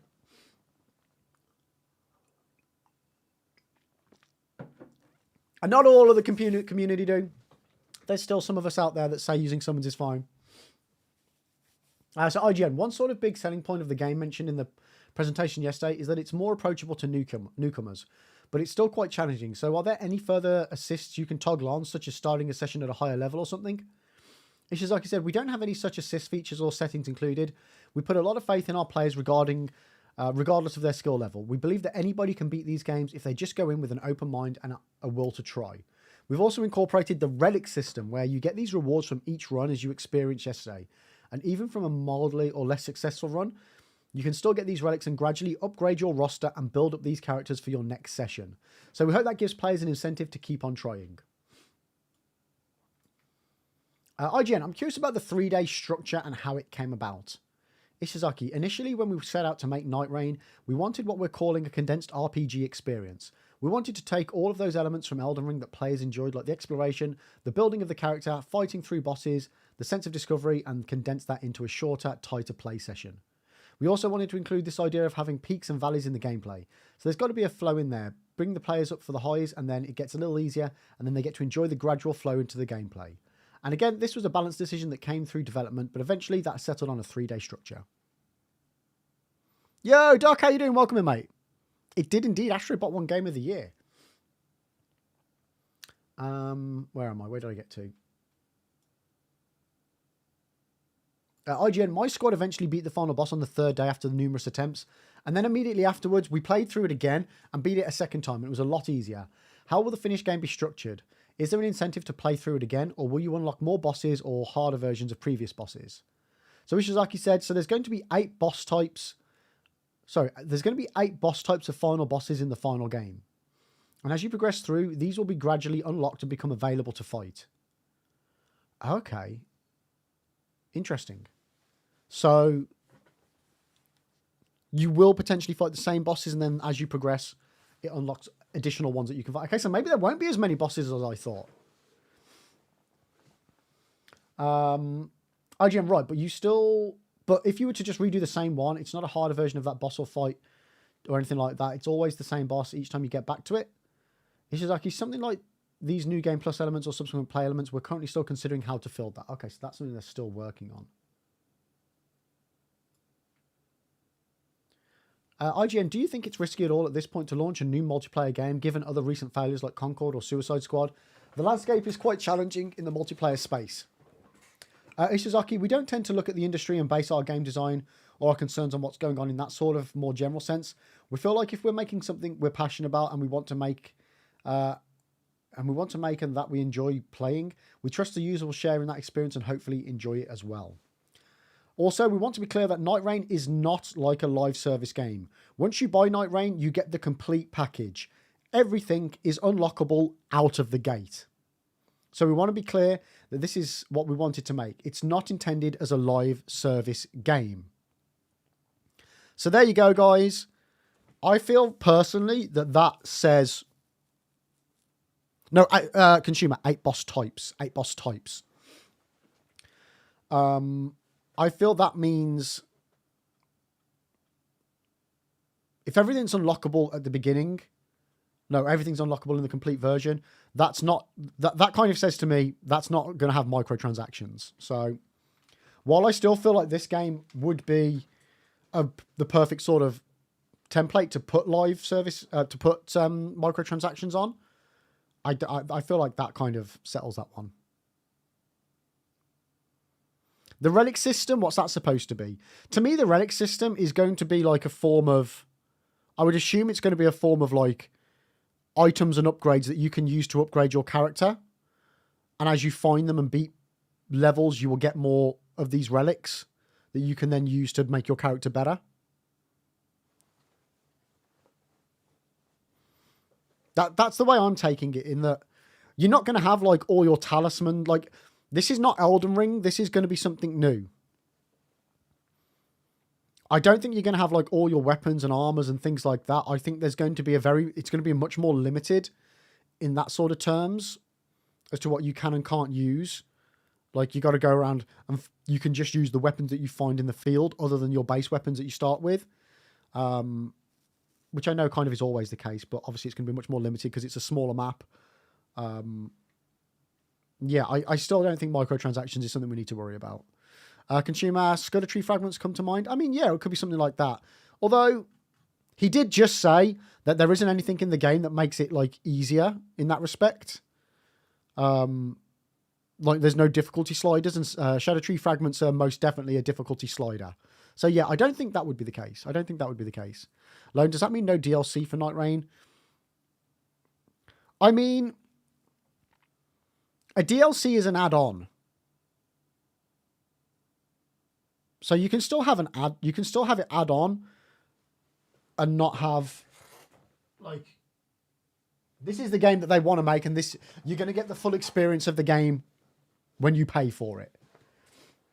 So it's not like they're going to release free expansions potentially. Like, it's not going to be like, for example, you know, Warcraft or Overwatch and things like that, where you buy extra bits as and when they release to play extra storylines. This is the storyline. Max, since it's a roguelike, the relic system will probably be some form of permanent progression you unlock as you play. Yeah.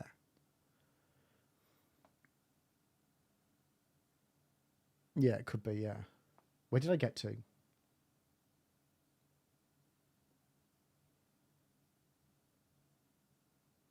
Okay, IGN, great. Thank goodness. So just going back to the presentation yesterday, I believe you said that it's just the one randomized map based off of Limgrave. Is that the case for all 8 bosses? Also, there are 8 bosses. That's no map that's a variation on Kaled or anything like that. So yeah, maybe there are just 8 bosses. I thought you said 8 boss types. Okay. Ishizaki said there will not be a whole new map type depending on the boss you select. But there will be some quite drastic changes to the map that occur as you progress through the game. The reason for this, we wanted to keep this experience quite condensed and concentrated on this another Limgrave, so that players could learn and adjust and create the most optimized play to enjoy that sort of new sense of accomplishment and discovery with Nightreign. Learning within these confinements is what we aimed for. IGN, so that's where the volcanoes and meteor strikes and things will come in as the map evolves. Ishizaki, yeah, that's correct. Those elements are supposed to encourage those repeat plays and change up the session each time. IGN, and so is there an ultimate boss to fight who is behind the Night Tide? That was the phrasing, the Night Tide. So, Siri, if you're still there, the blue flame, that's what that's called, the Night Tide. Ishizaki, yeah, there is a final boss at the end of the day. Sorry, at the end of it, they do have some sort of connection to the Night Tide and the encroaching night. So we hope players look forward to discovering that. Or the encroaching night. So it's Night Tide or encroaching night. Could be that, like, storm circle. IGN, are there any other sort of modes planned, like a PvP battle royale or anything like that? Ishizaki, currently there are no plans. We wanted to first and foremost concentrate on this 3-player co-op experience. So that's the main focus for now. IGN, I'm curious about Merc. I know you can spend it in between sessions at the Round Table Hold, but that wasn't a part of the build we played, so I'm just wondering what you can buy with Merc. Ishizaki, so, with Merc, you'll be able to purchase new relics. You'll also be able to perform relic rites, which allow you to switch around the colour coding for each character. So potentially give different characters new relics. You'll be able to purchase gestures, and you'll be able to purchase new character skins as well. Yeah, so that's all using this in-game Merc.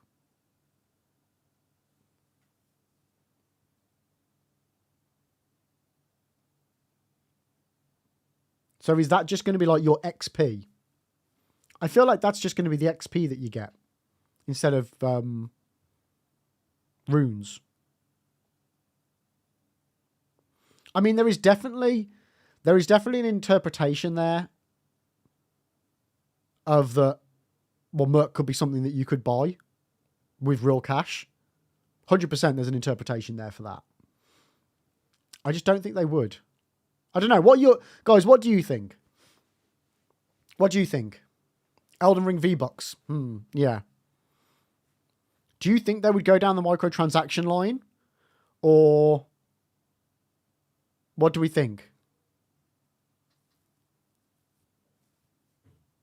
I personally don't think they would. But if they were ever going to, this would be the one to do it. Consumer, you're worried about it. Yeah. I mean, as long as, from my perspective, and this is the same for all games with microtransactions, if you are able to naturally get everything normally, it doesn't matter. Like, within a relative amount of time. Like, if the natural progression of the game allows you to buy all the things that you would naturally want to get, that's fine. Then people that want to spend money to get it early can. I don't care about that. And because you're not going up against other players, you're working with other players, there isn't going to be like a negative side to people being able to buy their way through progression. You know what I mean? If anything, the fact that some people can buy stuff means it's going to make the playthrough kind of easier for you, because your teammates might then be more likely to have better stuff. Again, we're all speculating here. Because you're not going up against other players, I don't see it being a problem. If they do it, it will not have a problem of pay to win, because it won't affect anybody. It won't have a negative effect on anybody that I can see.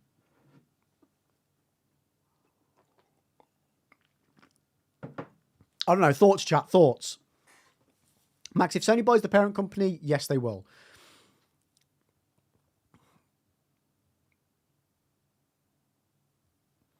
I mean, isn't it a bit late for that? Yo, hi Stern. Thank you for the resub, mate. Holy moly, 11 whole month-a-roomies. Let's go. How are you doing, Stern? You really do love me. Thank you. What day is it today, chat? Is it Friday? It's Friday. Merry Christmas. Merry Christmas to you, Heiston. Thank you so much for that resub, mate. I appreciate it. How you been? How have you been? Sorry, I still haven't cleaned off my good egg board from last month's chat. What do you mean spin time? Well, Siri, what are you on about?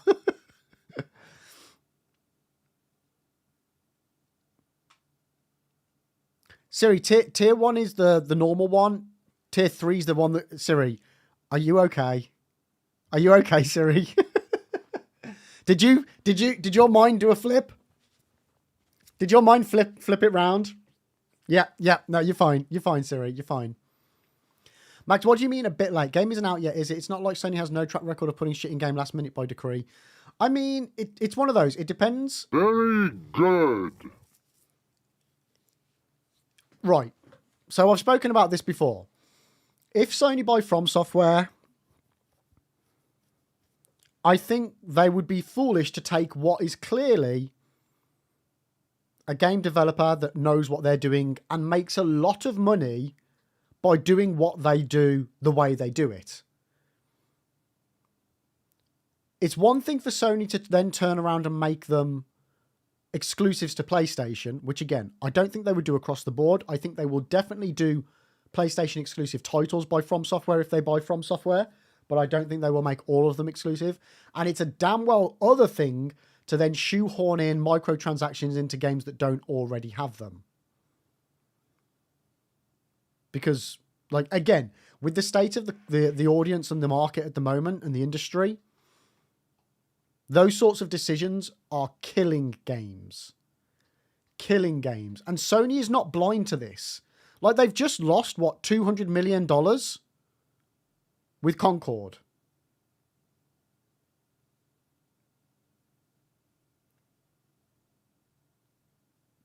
No, Max, I know they've had... Just because somebody does something in the past doesn't mean they can't learn from their mistakes. Right? So just because Naughty Dog work on a Last of Us live service game, which again, there's no problem with that. What, why not? Why not? And they can push further into live service games, but that doesn't then necessarily mean that they're going to keep making the mistakes. But dude, you say that hasn't stopped them. We are currently in a pivotal moment of the gaming industry, in my opinion. Of this, we're on a knife edge. We're on a knife edge of realization that they can't keep fucking over the industry. They can't just do stuff and expect the audience to be okay with it. Look what's happened with Ubisoft. Look what's happened with Concord. Like, they are big examples of a shift in the industry, like Outlaws as well. You know, you can't. And what was the other one? What was the other one, chat, that's recently just been, or is being closed soon? Oh my god, what was it called? I can't remember, but there's another live service one or something that's X-Defiant. That's the one. Thank you, Sidon. Like, there is a shift. There is a shift, and it's literally it's complete stupidity.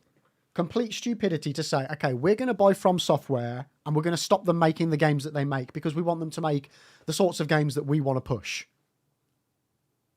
That's just stupid. That makes no business sense. For them to get From Software to then also make a live action game, yeah, of course.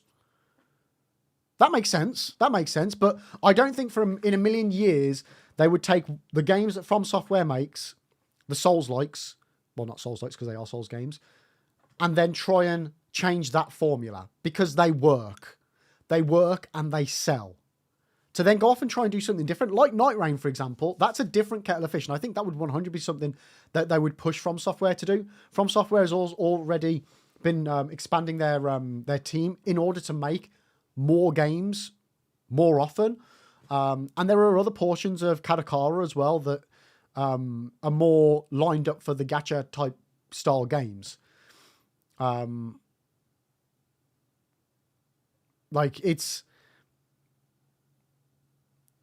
I think that would be an inevitability, but I don't think that they would then tamper with the formula of what freaking works. Like, hypothetically, they release Dark Souls 4 under a Sony banner. I don't think they'd be stupid enough to put live service in or to push microtransactions because it would just kill it. The audience would not stand for it. They just wouldn't. They just wouldn't. You're entitled to your opinion, but we have just established that if anything offers an info live service template, it's Nightreign. Yeah, no, that's what I mean. Like, out of all the stuff that From Software have done, this would be the perfect template for that. It would be the perfect template for that. But that then goes with, okay, so you've got a game. The dev has already said, when you buy this game, that is the complete game. Right? So if you were then to add in live service microtransactions after the fact, the balance wouldn't be there. Like, there would be no drive or push to really sell the microtransactions because you can just get it from the game the way you're supposed to.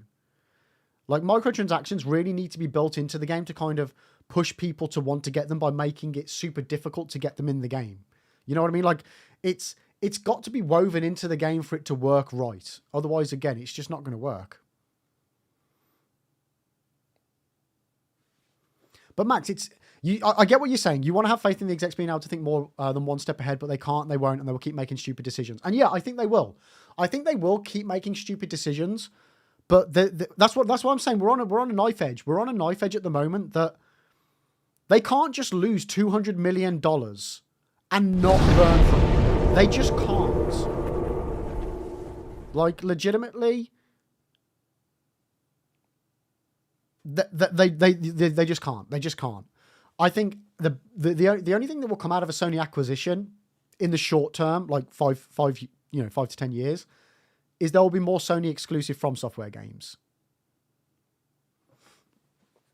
Consumer Demon Souls remake had exclusive stuff for the pre-order and deluxe edition. Yeah, but that's neither here nor there. That's a fairly standard thing for pre-orders. They've doubled down on the PlayStation Network shit and continue to not sell their games to 170 countries. I know. Which means that their pool of audience and marketplace is even smaller. So why alienate that remaining market any more than they already do? They'll put PlayStation Network requirements in From Software games and people will lose access. Mark my words, it will happen. I don't think so. I just don't.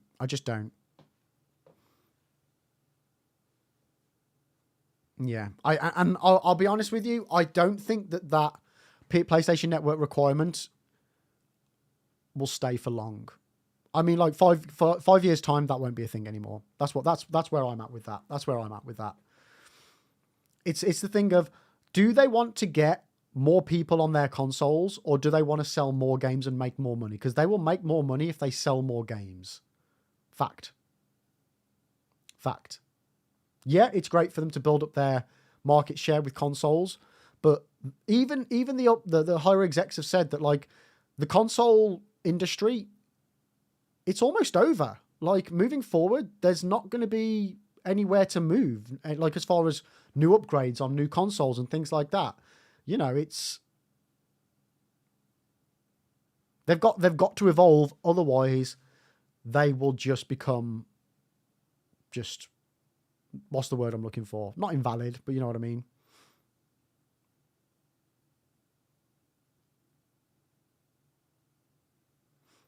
Max, then why aren't they selling Helldivers 2 in those 170 countries despite not having that requirement anymore? No idea. Because they're stupid. But that stupidity can only last for so long before it comes crashing down, mate. It will come crashing down. It will hit them on the bottom line, and they will change. They have to. They can't keep going on. Ooh, I've just noticed we're getting some drop frames, chat. How long has that been happening for? Granted, it's only been 79 drop frames out of 500,000 drop frames since I started streaming, but that's still more than I was having last time. But yeah, legitimately, I think that if they tried to push Souls games, again, not From Software games, Souls games, down like if they tried to force all of them down a live action thing, it's just not going to happen. Like, at the end of the day, Sony doesn't force that on every single game they make. They just don't. And you can't argue that they do, because they don't. So, especially for a genre like Souls, which is a very well-balanced formula, it would make sense to chuck like a hand grenade into that. It really does. The PlayStation Network requirement is very much so a more likely thing than the live service thing, Max. But I just don't think they will. For the exact same reason that it has got such an established audience that it would be foolish for them to try and even tamper with that. Foolish. And again, we already know they're fools. Yeah, like we get it. They're fools. But it would be foolish. And I just can't see how they could make that decision to do that. It's one thing for them to do it on semi-new IPs, but From Software Souls is such an established audience. And especially on the PC as well. Especially on the PC. Trying to force users, because they just won't. Consumer, I'm worried about them milking pre-existing franchises rather than making new ones. What with From Software? I think, again, From Software's current... Again, unless they buy From Software and then completely change Miyazaki as being the head and all that, which, again, would be stupidity. They've already said in interviews previously and on financial reports that they're expanding the development team so that they can continue to develop new IPs. And yeah, I think in a perfect world, you'd have a From Software that makes new IPs like they have done of over the last 10 years, but then also do continuations of other IPs. Like Bloodborne's got legs for additional IP. Sekiro's got legs for additional IP. A Demon's Souls prequel, sequel, could easily be something that would be lapped up. Dark Souls 4, I mean, I would love it, but they could name it anything and I'd be fine with it. I don't care if it's Dark Souls 4 or, kind of not so light Emotions 3. I don't care. I don't care what they call it. I just enjoy playing their games. So it literally makes no difference to me what the IP is. It literally makes no difference to me. If it's a From Software Souls-like, I'm going to play it and I'm probably going to like it. You know what I mean? I don't care what IP it is. I just don't.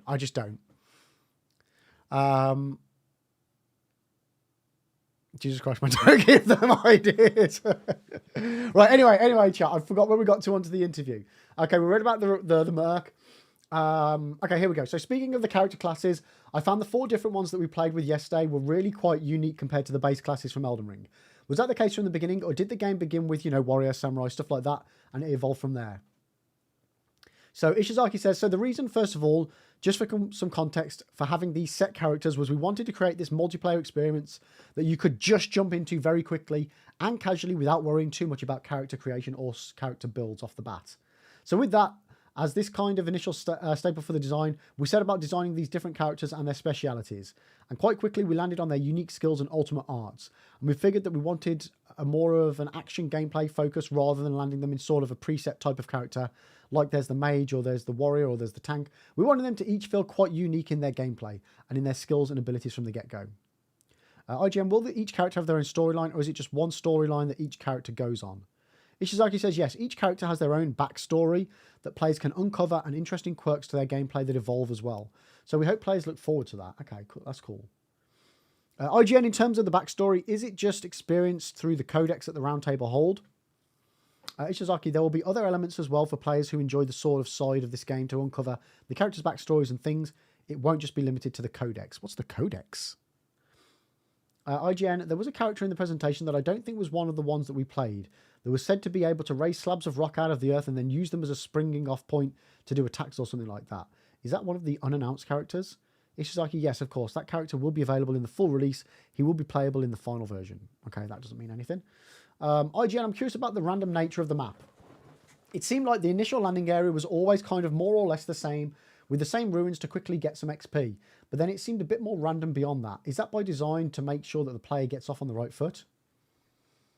Ishizaki, so the random elements in each session basically come down to anything you find dotted around the map.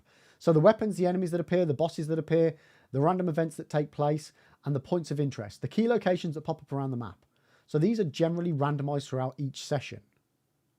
IGN, so when you say key locations, you mean like castles and camps and things like that? Ishizaki, yeah, these things will be changed up from session to session, but they all stay the same from one day to the next. Okay. So the 3-day cycle, stuff stays the same, but then after the 3-day cycle, that's when the more randomization happens. Gotcha.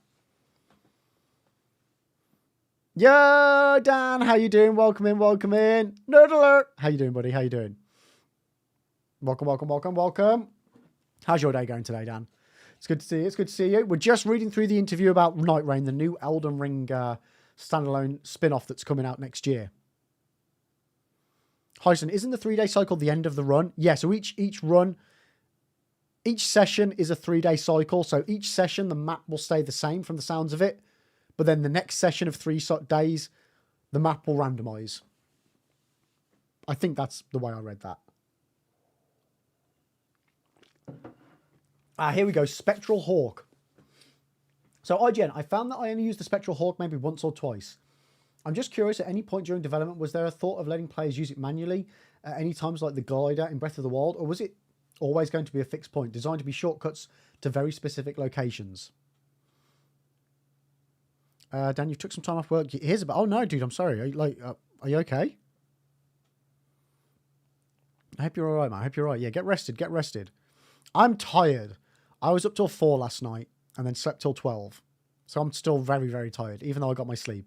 Yeah, but other than that, I'm okay, mate. I won't moan. I'm okay. I'm fine. I'm just a little sleepy. It's all good. It's all good. Just infections, kind of used to it. Oh, do you get regular ear infections, Oh. Oh my God, my back. But yeah, I hope it clears up soon, mate. I hope it clears up soon. Heiston, 8 hours of sleep. Well, it must be nice to be king. I mean, it wasn't quite 8. It was probably closer to 7, to be fair. But it was nice. It was interrupted though. My alarm kept going off, obviously, as I was supposed to wake up at 7. Anyway, so regarding the Spectral Hawk, Ishizaki said we did try a more freedom approach of using the Spectral Hawk to get around initially, but we found eventually that surprisingly felt like a chore. And it also kind of inhibited the freedom of approach that the rest of the game provides. So when the players could be kind of challenging themselves to go off in this direction or choose this route because they've chosen the boss fight, And that's sort of what they've got available to them at this moment. They would instead be able to ignore a lot of the map. They'd end up taking very similar routes, or they'd end up just flying around for the sake of it. And they would sort of just impede on that intended game design. So we decided to keep it a little bit more streamlined, a little more confined to what you experienced yesterday. I mean, that would have been cool to just be able to, like, eagle, and fly off. Consumer funny, I can hack 2 of my enemies. I mean, you can do that anyway, mate. You can do that anyway. IGN says, that makes a lot of sense. One that I did use, I used to reach a giant that was on a rooftop of a castle. It seemed very deliberately placed in that regard, or was that just a coincidence? Ishizaki said, yeah, it's sometimes similar to what you described. When we designed it, we had in mind something like a choice between directions. When you make the decision to make a big movement in one direction of the map, it's like, well, okay, I'll choose this Spectral Hawk or this Spectral Hawk. This was intended to roughly guide the players in those directions. IGN, so the Felt Omen kept spawning in as a random event in a few of the sessions that we played yesterday. And we eventually just started luring it towards the site of grace so we could just keep re-upping our health and flasks while we fought it. Do you consider this cheating, or is it a legitimate strategy? Ishizaki, it's kind of cheating, but seeing as though it was of your own volition and agency, I think we'll give you that one. You're allowed. IGN, thank you. I really love Duchess's skill, the Restage, where she repeats the most recent attack landed on a targeted enemy. It did seem a little OP the way we were using it, like having the Guardian do a big sweeping ultimate attack and then immediately Restage it for a huge damage. Is that something that's still being balanced? Ishizaki said yes, of course. It's still in the tuning stages. So I wonder how far, like, what do we think, chat? Are we thinking this is going to be like a late 2025?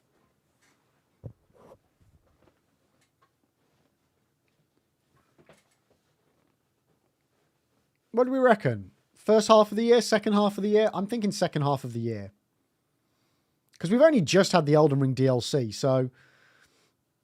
yeah, maybe even last quarter. Hyson, 2025, I expect January the 1st. I mean, on the flip side, it wouldn't surprise me for From Software to just do that. But I said that about the DLC and they still spent their sweet ass time dropping it. So IGN, is the Restage skill a guaranteed hit every time, or can some enemies dodge it? Ishizaki, yes, it will definitely hit in this current iteration. IGN, the red corpses that are great sources of loot, who do they represent? It's like I said, so this is Nightrein's unique asynchronous online element. This is actually gear left from a previous player who died in that spot. So it's their way to leave their mark on the world and influence the session of another player, even if they happen to fail. Oh, so that's kind of like Dark Souls Vagrants then. That's cool. That's cool. Oh, Jen, so similar to Elden Ring, we will see players actually running around while they're still alive, or do they only appear as dead bodies? Ishizaki said you'll see the phantoms running around occasionally, but you won't see messages left by other players. Ah, no messages, chat. No messages. No try-finger butthole. Sad times, chat. Sad times. IGN said, presumably that's because the messages take too long to put down and you want to keep things as streamlined as possible. Ishizaki said, yeah, there's not a lot of time to stop and write a message. I think as you experienced yesterday, that's basically the intent here. So yeah, this sounds like it's going to be a very fast-paced game. You literally don't even have time to stop to drop a floor message. IGN, did the enemies respawn after the first day of the cycle? Ishizaki, no. There's no respawning between days and no respawning when you visit a site of grace either. Interesting. So once you've killed an enemy, that's it, done for that 3-day session. Okay. IGN, is there going to be a cross-platform support? Ishizaki said, so similar to the original Elden Ring, there will be cross-generational play, but not cross-platform play. So PS4 players can play with PS5, and Xbox One players can play with Xbox Series S and X players, but not between platforms. Interesting. So they're bringing this out for the Xbox One as well. Fucking hell, okay.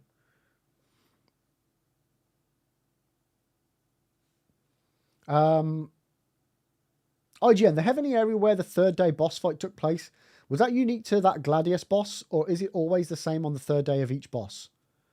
Ishizaki, this area is common. It's like a common battleground or pre-battleground area to the final boss of the 3rd day for each boss. IGN, that boss seemed to be called Tricephalus in the menu, but then Gladius when we fought it. Why is that? Ishizaki, so the name of the boss that you select in the menu is actually a different separate name from the one that you see when you actually fight it. That's intentional. So maybe that's like the boss type thingy that they were on about. So we'll get 8 different boss types, and then within each of those different types, there might be multiple potential bosses. IGN, it seemed like every time the Fellowman would spawn in as a random fight, we'd always get the Draconian Tree Sentinel at the end of the day 2. And it was only when it didn't that we got Margit the Fellowman as day 2 boss. Is that an intentional thing? Can you only fight each boss type a maximum of once per 3 days? Ishizaki, for this particular build and session, this was intentional for these bosses to come together, or for that likelihood to happen. But in the full game, there'll be a lot more variation in number and types of bosses to appear together. Okay, that's good to hear. IGN, it seemed like the boss at the end of day 1 was always either the centipede monster or the demon pairing, but that won't be the case in the final game. Ishizaki, yeah, in the final release, it'll be a lot more random with a greater pool of potential bosses.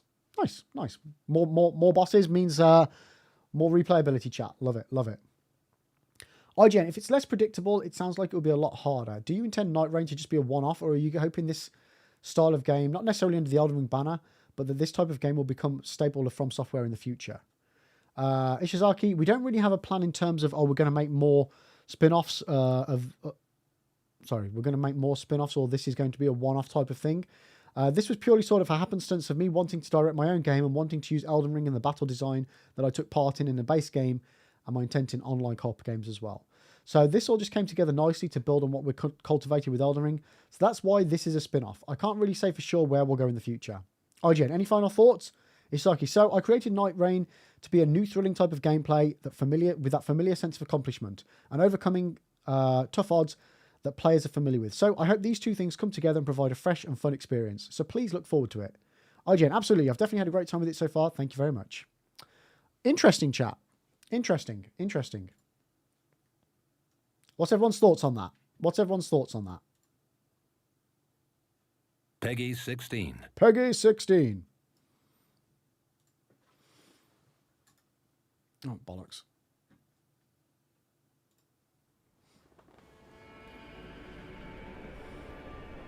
Hi, son. It's a PvE roguelike / battle royale. I love the idea. I think it's genius. Yeah. I think it's good that they're going to try something different. I just personally don't know if it's going to be my cup of tea.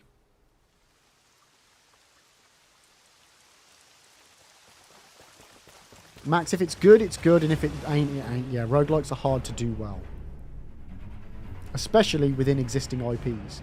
So, Max, again, this is not a genre that I play. So, from your experience, what are the pitfalls companies normally fall into? Like, generally with making a roguelike, or specifically when it comes to taking an existing IP and trying to translate that then into a roguelike. Chosen, thrown together by forces beyond their control. Like, I think if the combat feels like it does in the game, in like Elden Ring, I think it will be fine. I personally think though, if like, it's hard to tell, like, if the camera and things feel a little bit off, or it doesn't quite have that same immersiveness about it, I just don't know whether it's going to resonate as well. Tragedy must be averted. So Max, general pitfalls are unrewarding progression and too much repetitiveness. For that, I need your help. Yeah. That's the thing, the repetitiveness of it. If this is like a whole standalone game that is just set in Limgrave, like a version of Limgrave, where bits of it randomize. The night is far from over. How do you keep that interesting? Like, personally, I think with all multiplayer games, unless you've got a good group of people to play with, they're normally pretty shit. Normally. I stand firm that playing with your mates on multiplayer is what makes multiplayer 9 times out of 10 the funnest experience it can be. Yo, Fragers, welcome in, mate. How are you doing today? So I think like getting a Discord group together, like I don't think I'd want to play this with randoms. I will, but I don't think I think the better experience would be to play it with people you know, have a bit of a laugh and try and do like progression sessions.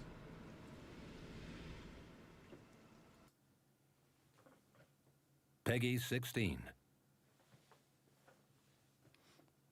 But yeah, the repetitiveness is the thing I'm worried about. So that's why I think, like, if you're playing with your friends, it won't matter if it's a bit repetitive, because it's more about playing with your friends than it is the experience of the game. That's my kind of takeaway with multiplayer games anyway. Max, for this particular thing, I'm honestly not sure how well the combat that makes Elden Ring so good will translate to a faster, more mobile roguelike. Yeah, so...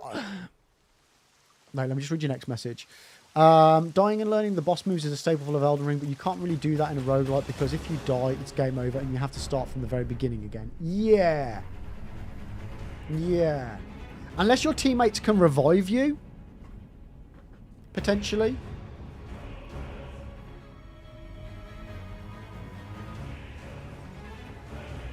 Granted, it's much shorter than Elden Ring, but like, imagine you die at Godfrey and then restart in Cave of Knowledge.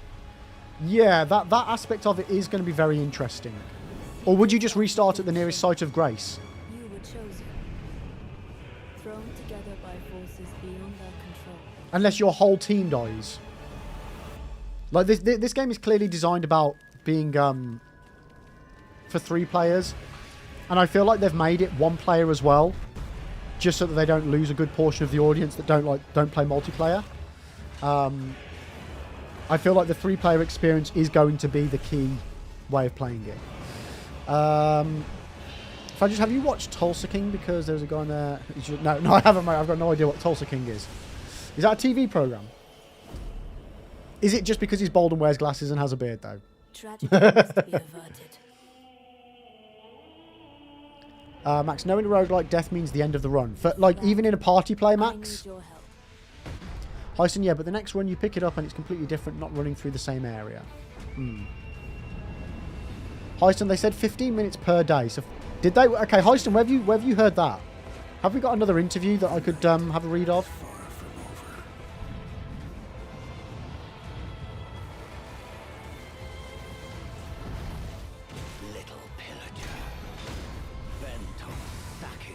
Oh, okay. The IGN video you watched. So I have got that article to read about their playthrough it. Yeah. So we'll have a quick skim through that actually as well.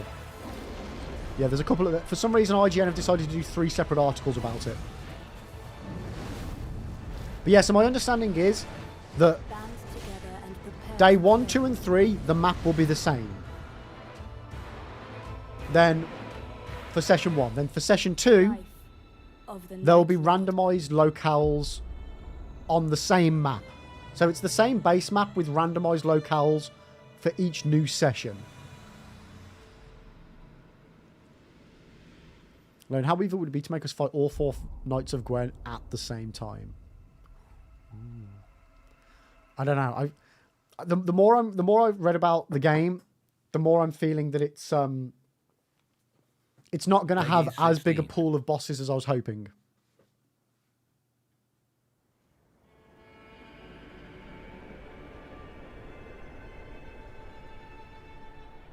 No, so Heiston, the game is set in a parallel version of Limgrave.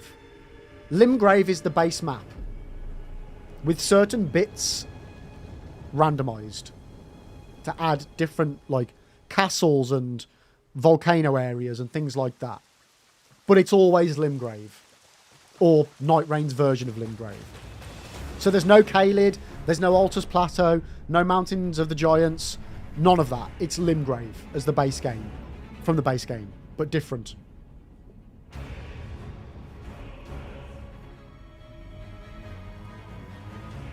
Yeah. It's an alternative timeline where Marika didn't get laid. So none of the bosses are going to exist then, Lone, is what you're saying. Seekers of redemption. Right, let me get up this other interview. One second. Not that one. Not that one. Okay, here we go. We played it. What's this?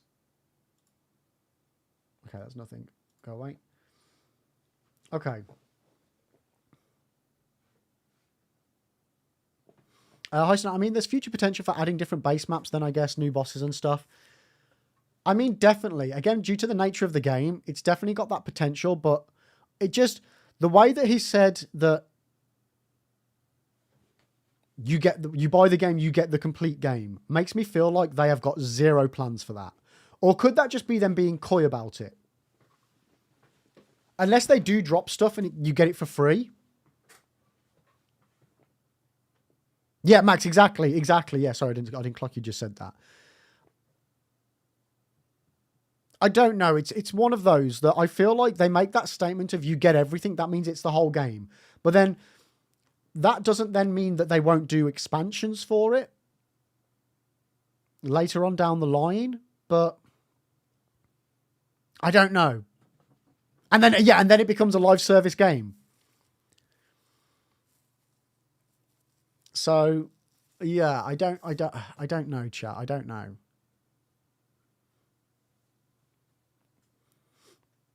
Lone, remember when they said we are done with Elden Ring after the DLC? But this isn't Elden Ring. This is Nightreign. This is different, Lone. This is a spin-off. But yeah, they do lie. They do lie. Right. So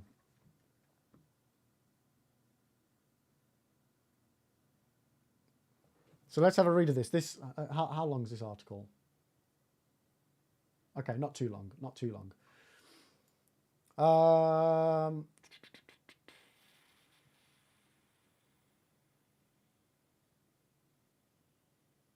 Right.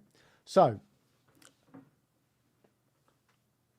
initially when we set out to make Nightreign, we wanted to create what we're calling a condensed RPG experience, says Nightrein's game director, Junya Ishizaki. We want to take all those elements from Elden Ring that players enjoyed, like exploration, the building of a character, fighting tough bosses, the sense of discovery, and condense that into a shorter, tighter play session. So, here's how Nightreign breaks down. Imagine stepping back into the opening area from the original game. Only nothing in the landscape seems to be where you remember it. Also, there are 3 of you now, and everything seems to be happening at a much faster pace. That's Nightreign in a nutshell. You squad it with 2 other players at the start of each round, get dropped into a densely packed alternate reality chunk of Limgrave that has both its enemy types and the placements of its castles and forts randomly shuffled around at the beginning of each session. And it's up to you and your squad mates to build up from your lowly level 1 character status as fast as possible by harvesting runes and weapons as you slash and dash it through every enemy-filled camp and castle that you come across. Yo, Thulsa, how are you doing? Welcome in. It's good to see you as well. How are you doing today? Welcome. How have you been? It's been a hot minute. Max, you do need to grind to unlock stuff. They said that as well. It just won't be locked behind a paywall. Yeah. It sounds like a live service game, but without the live service game aspect of it. Right. So what's the big rush? Well, each session of Nightreign is structured as a 3-day cycle, with each in-game day taking about 15 minutes to complete. At the start of the first day, you can pretty much pick any direction to point your team in, dropping pins on the map to highlight points of interest to the rest of your squad. But as day approaches night, the space you can operate in narrows. So yeah, okay, so Siri, that is the circle. That is the circle, Siri. And you're liable to be killed by acid-like rain should you find yourself caught out for too long beyond the perimeter of the rapidly shrinking circle on the map, known as the Ring of Rain. The Ring of Rain, there we go. In that regard, Nightreign is a bit like Fortnite, but with more medieval forts and knights and considerably less TikTok dances. Once the Ring of Rain reaches its smallest diameter at the end of the day, a boss fight is triggered. One which you and your team will be much better equipped to tackle if you've made the most efficient use of Nightrein's daylight hours, boosting your individual character stats and arsenal. Like the rest of Nightrein's enemies, these end of day bosses are always randomized, and during my repeat runs, I experience clashes with familiar returning nasties like a Demon-Human Queen and Demi-Human Queen and Demi-Human Swordmaster tag team, and a hard-as-nails stoosh with a Draconian Tree Sentinel flanked by a pair of Carian Knights. That, along with some brand new boss types like the Centipede Demon, a towering twisting swarm of disgusting limbs prone to detaching of body parts in an attempt to divide itself and conquer my crew. So clearly this person has never played Dark Souls 1. With the day 1 boss dealt with, day 2 begins and the Ring of Rain rescinds, allowing your squad to take a breath, regroup, and then resume ransacking the map for upgrades in preparation for the more challenging boss encounters to come at the end of day 2 and day 3.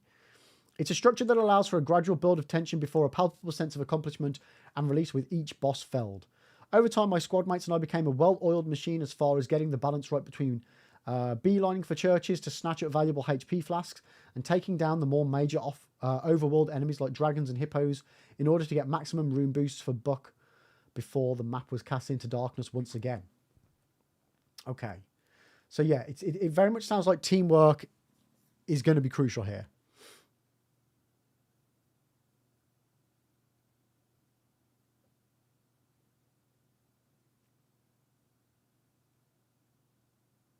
Oh, damn, I wanted to make Radon do the floss. Maybe you can. Max, yeah, I was like, send me Demon New. Yeah. So squad goals. We were also able to eventually settle upon the best combination of heroes for our group. You see, Nightreign doesn't feature the lengthy list of generic character classes that the original Elden Ring did, and players won't have to Google the difference between vague-sounding archetypes like the Prisoner and Wretch when they first hop into play. For example, instead, Nightreign offers 8 different heroes to choose from, each with very clearly identified strengths and weaknesses in order to make it as easy to pick up and play as possible.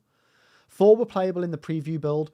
Wilder is an all-rounder hero type with a good balance between speed and attack power. Guardian is a burly tank type with heavy attacks and increased damage resistance. Duchess is a nimble type with fast attacks and a killer quick step ability. And Recluse is a mage type with ranged magical attacks. Ishizaki did hint at 2 more characters that will be playable in the final game, including one who will have the ability to raise a pillar of rock out of the earth to climb up and snipe arrows from, and another who will have a command of their own spirit ash, which I very much like the sound of since I relied on those summonable spectral bodyguards in order to beat almost every boss fight in the original game. Additionally, each character features a unique skill and ultimate attack that both operate on cooldown timers. Wilder is able to use his hook shot skill to either reel in smaller enemies at a scorpion in Mortal Kombat, or to quickly zip past the swinging arms of a major boss in order to sneak a few strikes in from behind. Guardian is able to conjure up a mini tornado to knock swarms of enemies off their feet, while Recluse can put a marker on an enemy so that every time the enemy is attacked, the damage is siphoned into boost for her own HP. These unique abilities are all extremely useful in their own right, but finding ways to combine them with the special moves of your squad mates is key to surviving Nightrein's toughest enemy encounters. One strategy that my squad grew to rely on quite heavily was to unleash a damaging ultimate attack on an enemy, such as Guardian's swooping dive bomb, then immediately follow up with Duchess's restage skill, which basically creates an instant replay of the last attack landed and allows you to double the total amount of damage inflicted. Okay.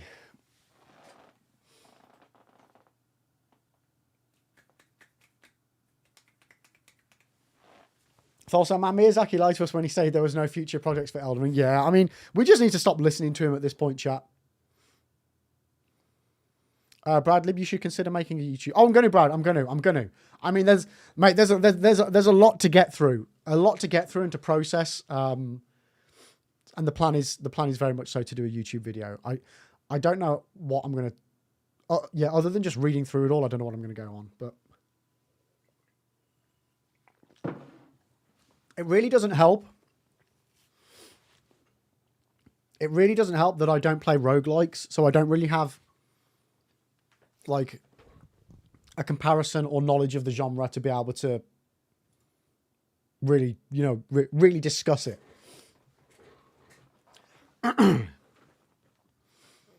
So it's in finding killer combinations of moves such as these that Cult focus on Nightreign really shines, and it eventually allowed my squad to progress. After multiple failed attempts, through to the 3rd day of the cycle, which climaxed in a fight against a snarling Cerberus-like beast called Gladius. This triple-headed hound is capable of powerful, wide-area attacks with a chain-like whip, and it can also split into 3 individual wolves that force my team to coordinate and queue up skills and ultimate attacks with painstaking precision in order to overcome it. Gladius is just the first of 8 major bosses to take down in Nightreign, each with their own 3-day cycle leading up to them. In addition to the randomization of enemy types and structures, further wrinkles will be introduced into each boss cycle, such as live volcanoes and forests full of rot, in an effort to prevent the landscape from ever growing too predictable. That's along with random events like meteor strikes, swarms of giant ants to fend off, and the surprise invasion of powerful tormentors in an attempt to impede your progress. During my hands-on, my team was regularly stalked by Margit the Fellowman, who you likely remember as the butt-kicking bouncer found outside Elden Ring's Stormvale Castle, and having him pursue me across the map like some sort of tarnished Terminator was a consistently terrifying experience. Oh, I love that. A tarnished Terminator, what a phrase. Especially on the occasions, I found myself isolated from the other two members of my power trio. It's worth noting you can absolutely take an invading bosses like Margit, and beating them rewards you with a favour of the night, which is a random buff like boosting your maximum HP or increasing the recharge speed of your ultimate attack. Okay.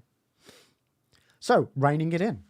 In addition to the approachability of its roster of playable characters, Nightreign has polished up a lot of Elden Ring's more abrasive edges to make it a far more friction-free experience. A new wall jump move allows you to quickly hop up over steep sections of the terrain, while the removal of any fall damage means you can lunge off cliffs or go down dark holes without stopping to study your surroundings for safe platforms. Oh, nice. Okay, so no fall damage. Interesting. You only need to walk near a side of grace to top up your health and flasks. And if you want to spend some runes to level up, you just button mash 3 pages of auto leveling that best suits the best traits of your chosen character, rather than having to agonize over whether you should allocate a point to faith or dexterity, for example. It all gives each session the feeling of being shuttled along in an intense speedrun. There are also distinctive looking trees to find scattered around the map, which, when interacted with, launch your character into the air and allow them to glide over long distances while dangling from the claws of a spectral hawk. I found this particularly useful for getting fast access to lucrative rune farming spots, like the time I skipped a castle crawling with basic soldier types and flew straight to its roof where a giant troll awaited. Then there's the complete absence of any equipment load weight management. New weapons are found either in treasure chests or Destiny-style loot drops after a fight, and you can equip up to 3 armaments per hand without worrying about how they'll affect your movement speed. You also don't really need to worry about ever being underleveled for any particular weapon either. If you find it, you can generally pick it up and use it. And the passive effect of any given weapon, such as lightning attacks or boosted stamina regeneration, will apply to your character while they're in your arsenal, whether you're wielding them or not. Meanwhile, you don't need to collect and equip new armor at all. Instead, you can find and collect various buffs to damage resistances and the like by hunting through sorcerers' towers or mining caves. Okay. Death is not necessarily the end in Nightreign either. If you find yourself downed, you have a near-death meter that appears above you, and your squad mates must attack you. Wait, what? And your squad mates must attack you while you crawl along the ground until the meter is reduced, and you can return to the fray. It may sound slightly odd to basically kick a friend while they're down, but it's a system that works quite well, particularly since you can use ranged attacks like magic or crossbows to revive a down squad mate from a distance, without taking the risk of putting yourself in harm's way. In fact, I found it can also be a solid strategy to keep your ultimate attack up your sleeve as a powerful revival tool. During one boss fight, I found both my partners wiped out at the same time, and I was able to revive them both in one literal fell swoop by blasting them with Guardian's Dive Bomb. 1 second, chat.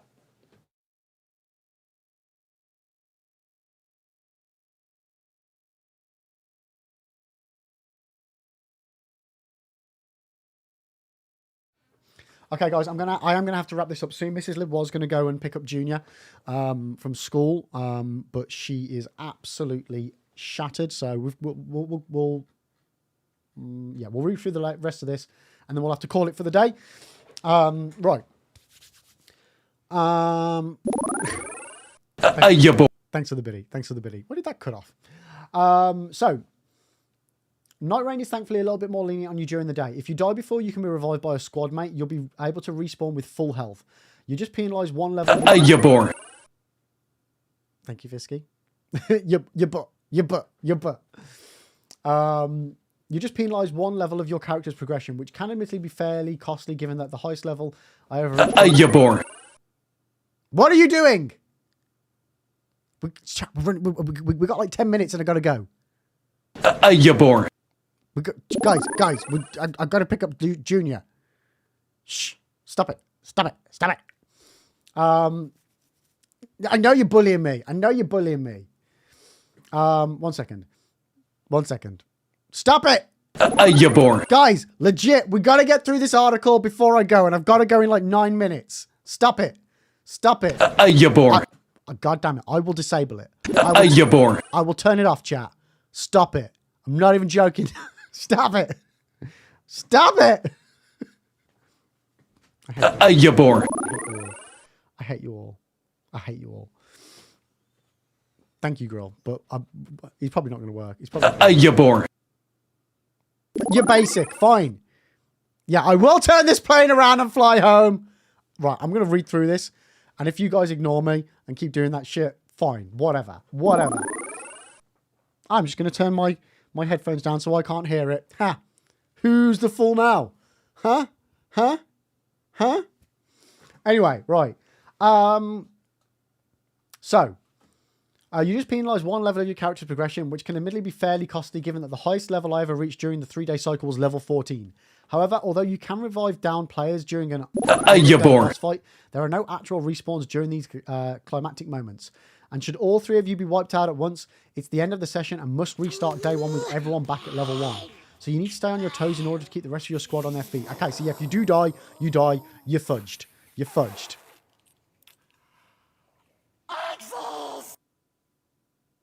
You always get feral. Yo, Whiskey, how you doing?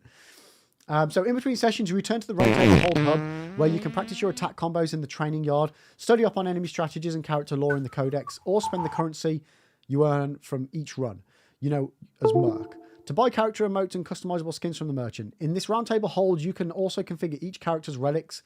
These are permanent, attributable buffs that are unlocked after each session, and you can slot 3 of them into each character to further tailor them to your playstyle. One relic might boost a character's maximum HP and allow them to deal extra damage in throwing knives, for example, while another might substantially boost... Surprise!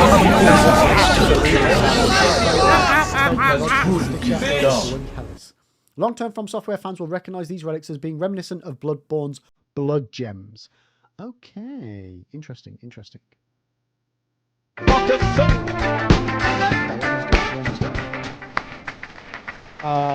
you just send up all of your alerts? Once new Galactic elements of it inspired by the likes of Destiny and Diablo 4, it needs to be said that Elden Ring's Nightreign is not a live service game. Once you buy it, you get access to the complete package, and there are no battle passes or microtransactions to contend with. It can also be played in a single player should you wish to stay offline, with enemy health pools that scale down, so it's too overwhelming for solo players, although curiously, there are currently no plans to allow players to play in pairs. All this is to say that fans shouldn't be concerned that Nightreign is at any risk of being dead on arrival like recent notable disasters such as Concord or the day before. And certainly, the team from Software seems very confident in its multiplayer offering regardless of the fates their online launches do be firkin. So, we don't tend to look at the industry and base our game... Okay, we've already read that. That's part of the interview. So anyway, as someone who has sunk hundreds of hours into Elden Ring, both the original 2022 game and this year's DLC, I can confidently say that From Software is onto something truly spectacular with Nightreign. Cutting throats at breakneck speed with Into has been consistently exhilarating experience so far, and especially gratifying when you work together to topple its fiercest bosses using characters' special abilities in tandem. Dark Souls diehard fans may well be quick to dismiss it as some sort of Elden Ring arcade edition due to its heavily streamlined settings, but the potential scope of its relic system still leaves plenty to tinker with for fans who want a bit more stop and think along with their hack and slash.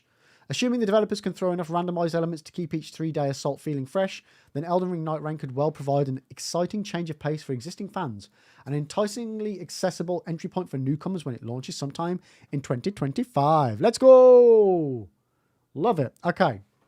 That's all great. Nice. Right, let me catch up on chat.